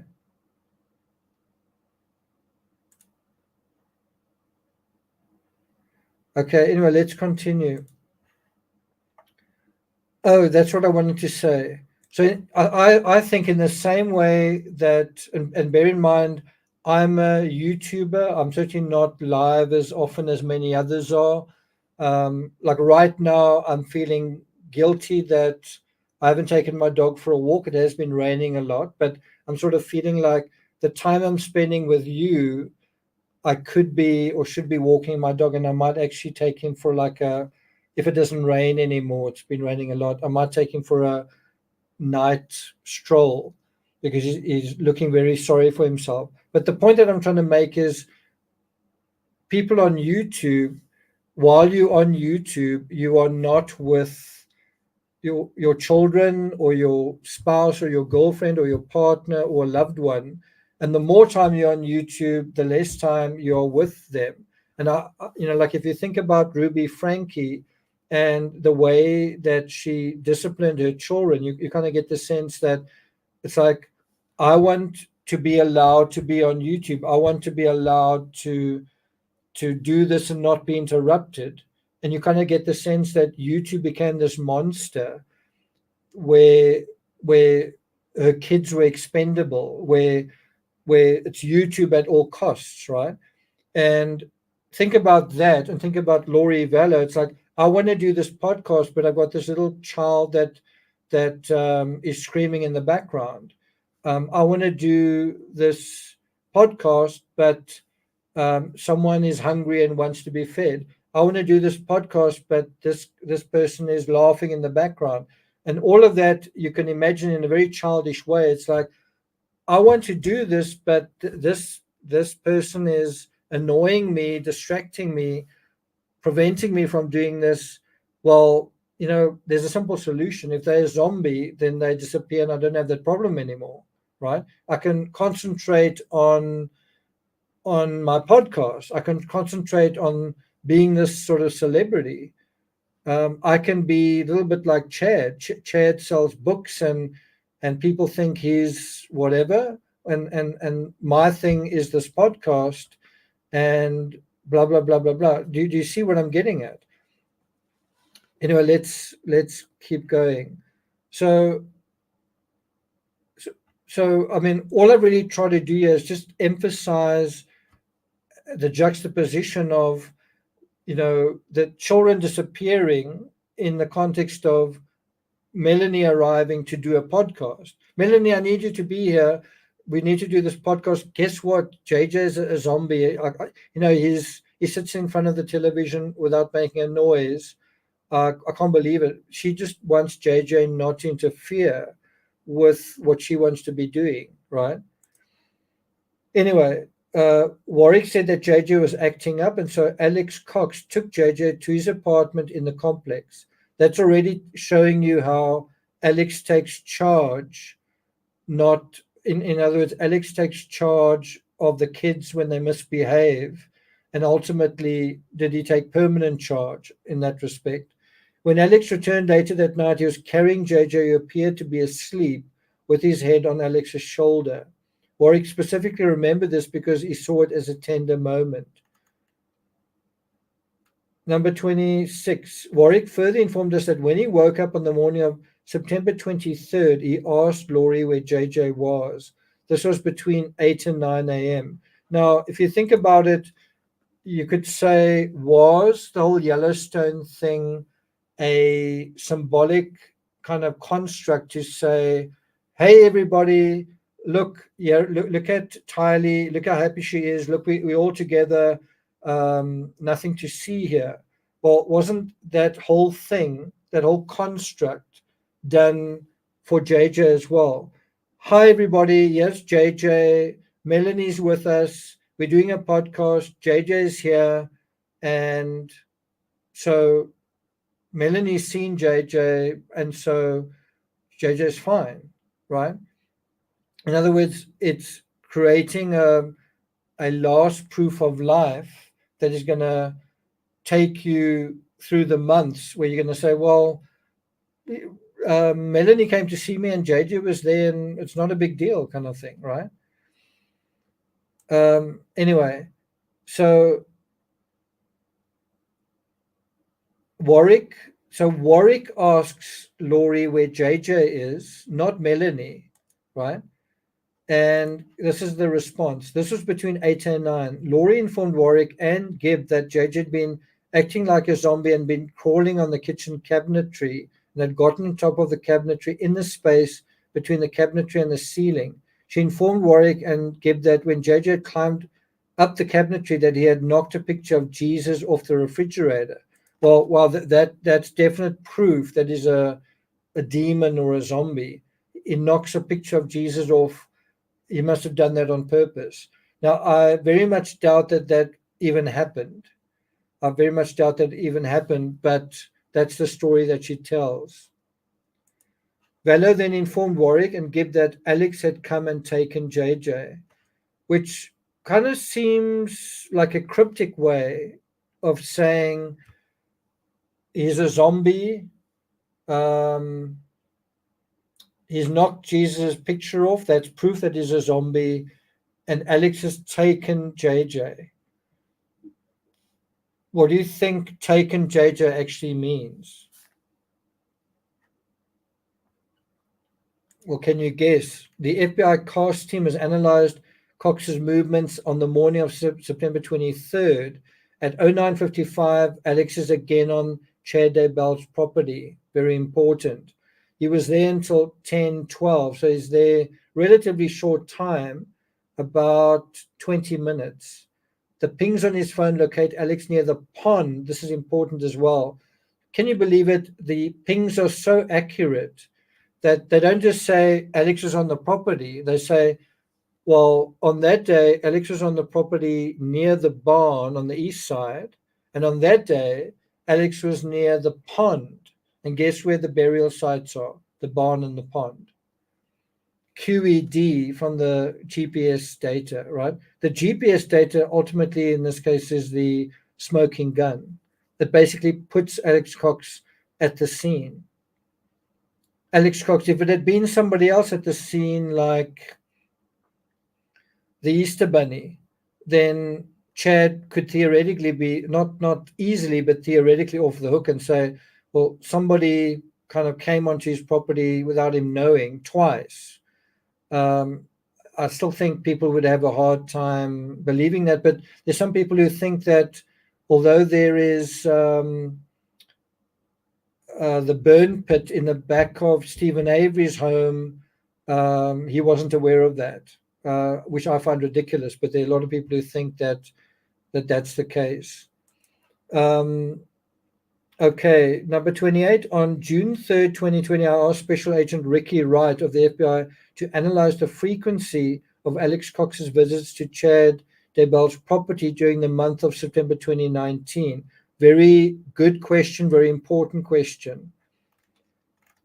It says, per your request, I checked the visits by Alex to Chad's house again. There were only 4 visits by Alex during the month of September. Guess when they were? These were on the 6th of September, the 9th of September, and the 23rd of September and the 25th of September. So there were 4 visits, and 2 of them were on the days that Tylee and JJ disappeared. 50%. During the 2 visits on the 6th and the 25th, all the pings were in and around the house. So I'm just trying to look here. So if you analyze those pings, on the pings so there was a ping before Tylee disappeared, so the ping on the 6th of September, that ping showed Alex in and around the house. Again, incredible that the ping accuracy can show you whether you're in or outside the house, right? And then on the 25th of September, which is just before JJ disappeared, 3 days before, he's there again, also only inside the house. Whereas on the other 2 days, when after they disappeared, the pings are exactly where they were buried. Pretty incredible data there, right? So he says there were no pings anywhere in the backyard, near the fire pit, or pond on these 2 dates. As you can see, these visits were also short, about 11 minutes and 17 minutes, like the one on the 23rd, 17 minutes. The visit on the 9th of the 9th was the only long visit, approximately 2.5 hours. It does make one wonder, did Alex participate in the burial with or without Chad's help on the first occasion? And then on the second occasion, did Chad do the burial? And Alex basically didn't do anything. It just makes one wonder, because there was definitely a learning curve. Different things happened. There was a gun and fire with the first murder, and there was not a, as far as I know, there was not a gun, and not, bear in mind, JJ is a small little boy. Alex could have killed a small little boy by strangling him, right? By using physical force. You wouldn't need necessarily to use a weapon. I'm just trying to think. And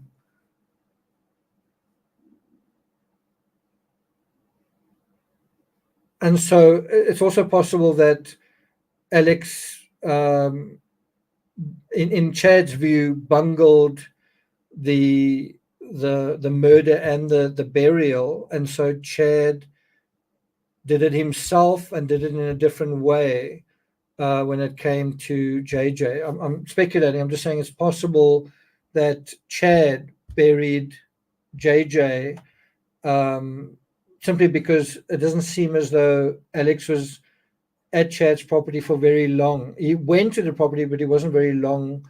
He wasn't there very long on the 23rd of September.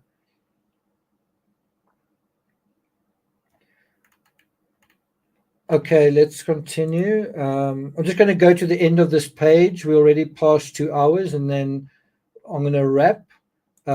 We will do part 2 to this tomorrow at about the same time. Try and get through the rest of the affidavit. Okay, point 29. On June 9th, 2020, a search warrant was executed at Chad Daybell's residence and property. With the assistance of the local FBI ERT team, we located at least multiple sites of interest. These sites were identified and corresponded to the cellular data of Alex Cox's phone. So how did they find these missing children? Well, by analyzing their uncle's phone. That was basically it. Just basically analyzing their uncle's phone. They didn't get really any information from Laurie, not much. And they didn't really get much information from Chad, except that cryptic text about the raccoon. And that, I think, was really, without that text, I don't know whether they would have solved this case. I honestly think if Chad Daybell didn't send that raccoon text, they may never have found the children. And I don't know, I think it's possible that Laurie would still have been charged with Charles Vallow's death, and Chad may still have been charged with Tammy's. But it's possible that they would never have found the children without that raccoon text. Possible. Point number 30. Additionally, one of the possible sites correlated to a location on the property Chad had texted his wife about. 31. The first site of interest was located on the north side of the pond near the north edge of the property. Now, what's interesting And as far as I'm concerned, you have the same situation with Suzanne Morphew as you have with J.J. Vallow, which is both graves are basically marked with a big tree, right?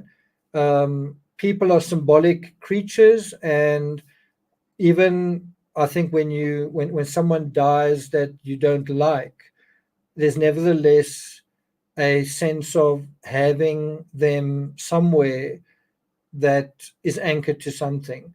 And so Suzanne Morphew, if you like, I've gone to Moffat, I've walked around the area where her remains were found. It is in a very remote field where there's nothing for miles around, literally, but very, very close to where she is a single large tree, and there is like a trailer in front of it. And I think the killer in that case kind of geolocated that grave. He would want to remember where it was, possibly to make sure. Um,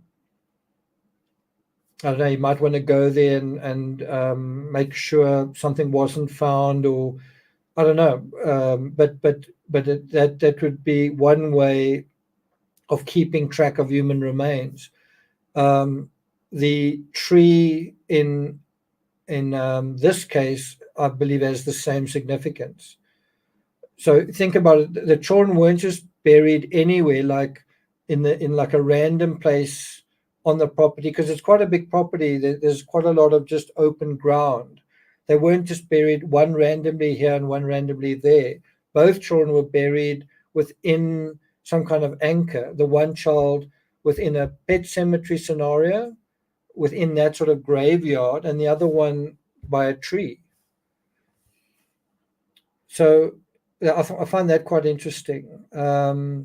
If you think about John Benet Ramsey, there was quite a lot of thought that went into her remains, and that's even mentioned in the ransom note. What I mean is, her body was wrapped in her favorite blanket. Um, she was hidden away in like a private sort of mausoleum, and so on.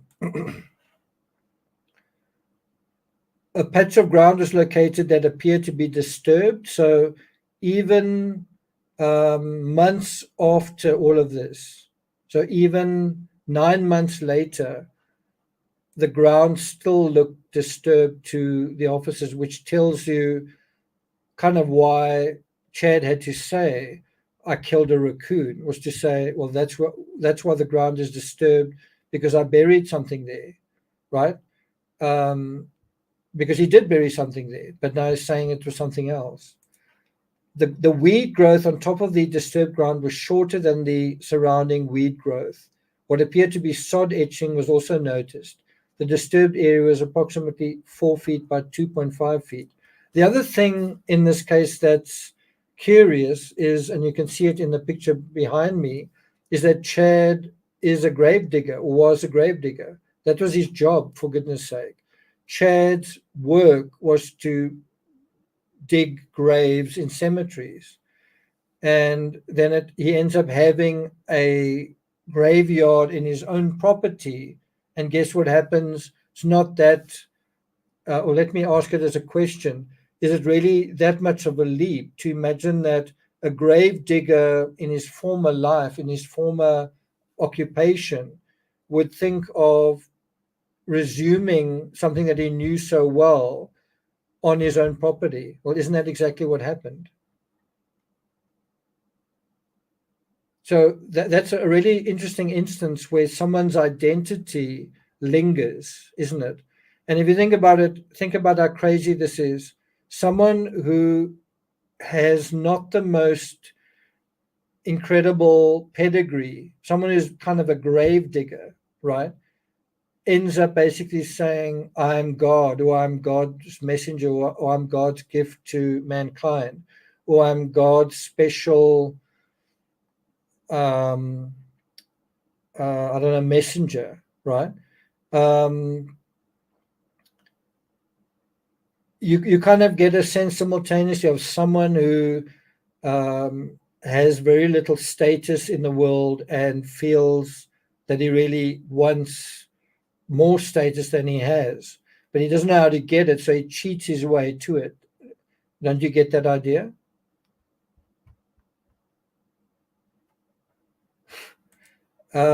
Sherry says, if you write a book about this case, call it Both Feet in the Grave.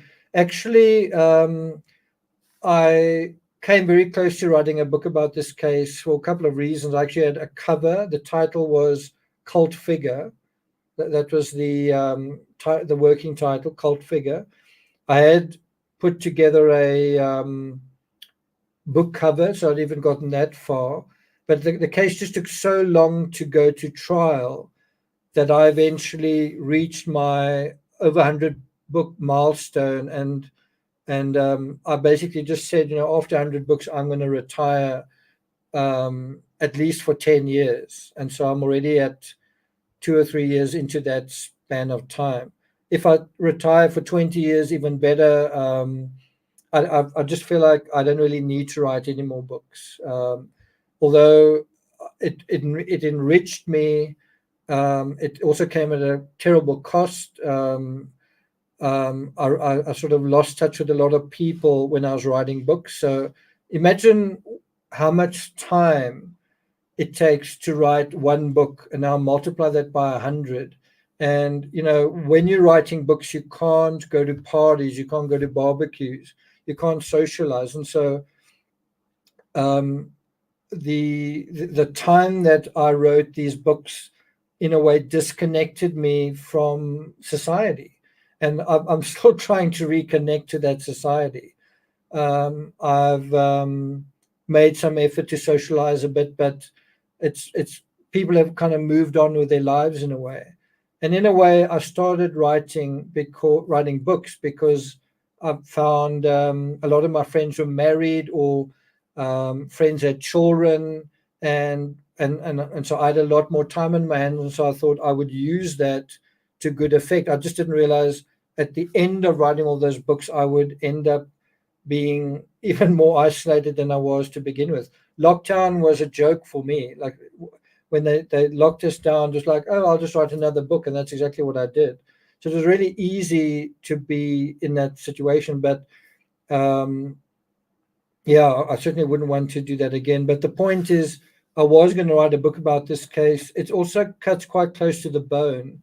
My own mother got caught up in very extreme beliefs, and she paid a very horrible price for that. That's not really something I want to talk about on YouTube, but it's something very personal to me, and that's why I think, even though this is a case that, not too many, compared to a lot of the cases I cover, there seems to be very little interest from the folks out in YouTube world. It might have something to do with the incredible job that Nate Eaton does with East Idaho News. He seems to have a monopoly. But even though people don't seem to be interested in what I've got to say about it, it does mean quite a lot to me. It's got kind of it's a story that I care about, and so that's why I'm covering it. And I feel like I've got some important things to say about it beyond just the true crime analysis, because I've lived it in a way. I saw a channel interviewed someone about, like, okay, tell us your expertise about cults. Well, there's another way of knowing about them, and that's where you relate it to someone who gets taken over by it. I mean, you know just how unreal the world becomes, how traumatic that becomes, how reality just gets flipped just like that. And how someone else suddenly starts calling the shots on your own mother or on your own relative, where this person suddenly starts parroting whatever it is, Bible verses or certain statements, and you realize they've been totally indoctrinated by someone else. But guess what? It's actually starting to affect you negatively, right? And I think a lot of people can talk about what impact Ruby Frankie had on them negatively for exactly the same reason. Sherry says probably be your best book. Okay, so let's end off on page 10 here. Members of the FBI ERT team removed the top layer of sod. Underneath the layer of sod with several large rocks. So that was also done. I really feel that the burial of JJ was very much Chad's baby in the set, because the way that it was done, um, in my opinion, suggests someone who had experience as a gravedigger. He's aware of the topography, is aware of the fact that soil can settle, is aware of uh, just the way that he's structuring this grave. And like an ordinary person who's not a grave digger would probably just dig a hole and they wouldn't think that much more about it. Quite a lot of insight went into JJ's grave. It says over here the rocks were removed and 2 pieces of flat paneling were found. So that was also part of the structure of JJ's grave. The paneling was removed and investigators exposed a round object covered in black plastic. And that then brings us to page 10, actually page 11. So I think I'm going to stop here.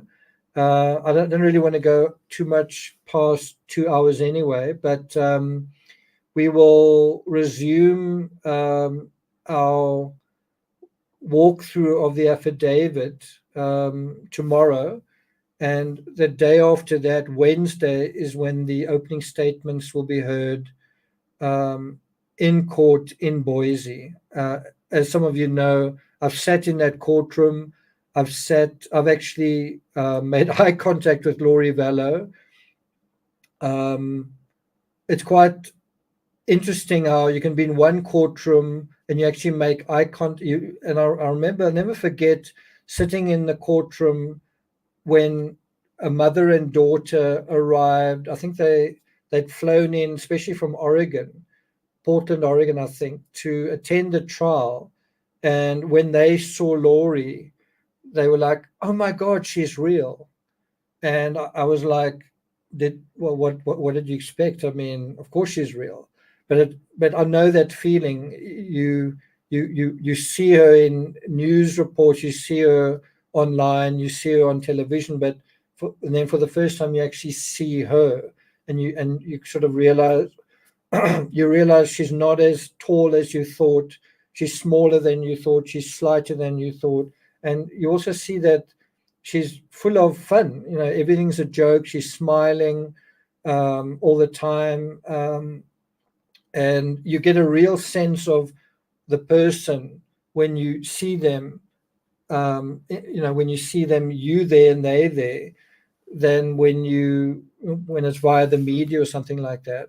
So obviously that's not going to be the case with Chad, but it certainly was interesting seeing Laurie. And Laurie definitely had a very good relationship with both her lawyers. It's one more than the other. You kind of got the feeling that she is very charismatic, very likable, very affable. If you get the feeling anyway, because I mean, she did beauty contests, and when you hear her talk, she's just got a very likable side to her, even when she's bullshitting police officers. She laughs easily, she smiles easily, she's quite warm, but a lot of that is a front and like an act, because the whole time in court I was thinking, this is a murder trial, Laurie. It's not a joke. Your children are dead. There's nothing fun or happy or a joke about any of this. And almost the entire trial, she was smiling and laughing and making comments to her counsel that seemed to be amusing to her. It was just totally off as far as I'm concerned. Laura, thank you so much for that. I really appreciate it. Let's just have a look at the final comments here. Good to see Terry here. I think Terry's just joined us. I wonder where Stephanie is. Haven't seen her for a while.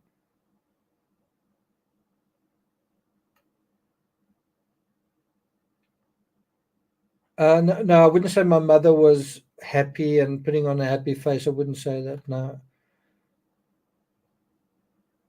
Lois says, thank you, insightful analysis. You definitely can. You definitely can. I wouldn't say that Tylee had a careful grave. I'm sorry to say this, but Tylee's remains, I think, were found in a. I can't remember if they were found in a green bucket or she was buried in a green bucket or whether it was taken out of a bucket and, or sorry, removed from where it was and placed in a bucket. But the way I remember it was that they excavated her remains and they were found in like a bucket. That's how I understand it. It might actually come out in the affidavit. It is pretty awful to think about. MCP, thanks so much from Canada, and Run the World. Big thanks for that. Run the World, I actually ran on my treadmill just before doing this analysis. If you skip from where you see me here to the beginning, you'll probably notice that my face is flushed red and now it's sort of gone back to the right color. I actually really need to get a glass of water after this. Anyway, I'm actually frankly surprised that there were even about 200 people in chat. I think I was thinking that there might just be 30 or 40 of you, but so I'm really appreciative for you being here. You will notice in a smaller chat, it's easier to engage with more of you. So I hope to see you guys back again. Lois, good to see you as well. Yeah, Green Bucket. Anyway, it is quite astonishing to reflect that, you know, there's this solar eclipse today and the Tammy Daybell trial is really going to start now this week. I don't think it's a tough question to say, would Chad and Laurie have weaponized this eclipse if they were still somewhere out there? I think almost all of you have said definitely they would have. And I think that tells you a lot about the kind of thing we're dealing with here, which is individuals that that can twist reality for their own benefit. And the fact is, you may laugh at it, you may scoff at it, you may say, well, that wouldn't, I wouldn't fall for that. But there are people out there who would and who do. There are people who don't think critically and who can be misled with a few carefully chosen words and things. I've just watched a fantastic documentary on YouTube about someone Perlman, the manager of the Backstreet Boys and In Sync. It's on YouTube.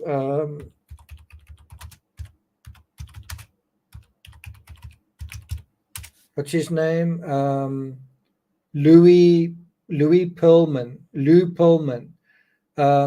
There's a really good example of someone who knew how to butter up people, knew how to say what people wanted to hear, but then con them out of vast amounts of money. And I don't know whether that isn't the simple explanation for what happened here.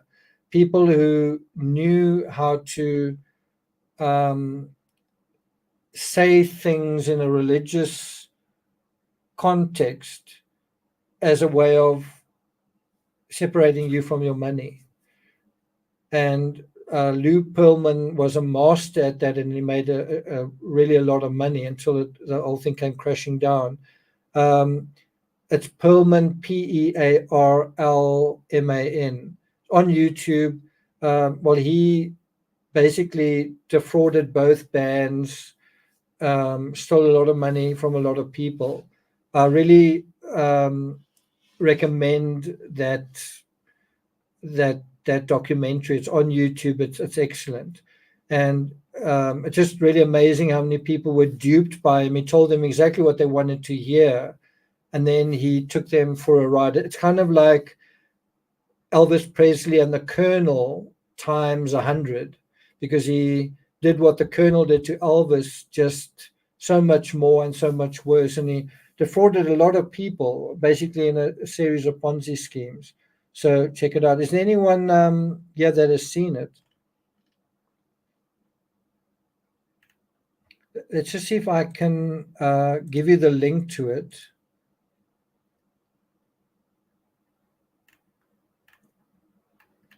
It's called The Boy Band Con, the Lou Pearlman Story. You're going to thank me for sharing this with you. It's actually been out there for 5 years. It's not new. Just trying to see how many times it's been viewed. It doesn't really say. But it does have 17,000 comments. So check it out. It is The Boy Band Con, the Lou Pearlman Story. And the part that I want you to focus on is just how con artists tell you what you want to hear, tell you what you want to believe. Because it's what you want to believe, it's easier to believe. Meanwhile, what do they get for doing that? Well, they steal from you. What do they get by giving you what you want in terms of what you want to hear? Well, they steal from you. They take your money.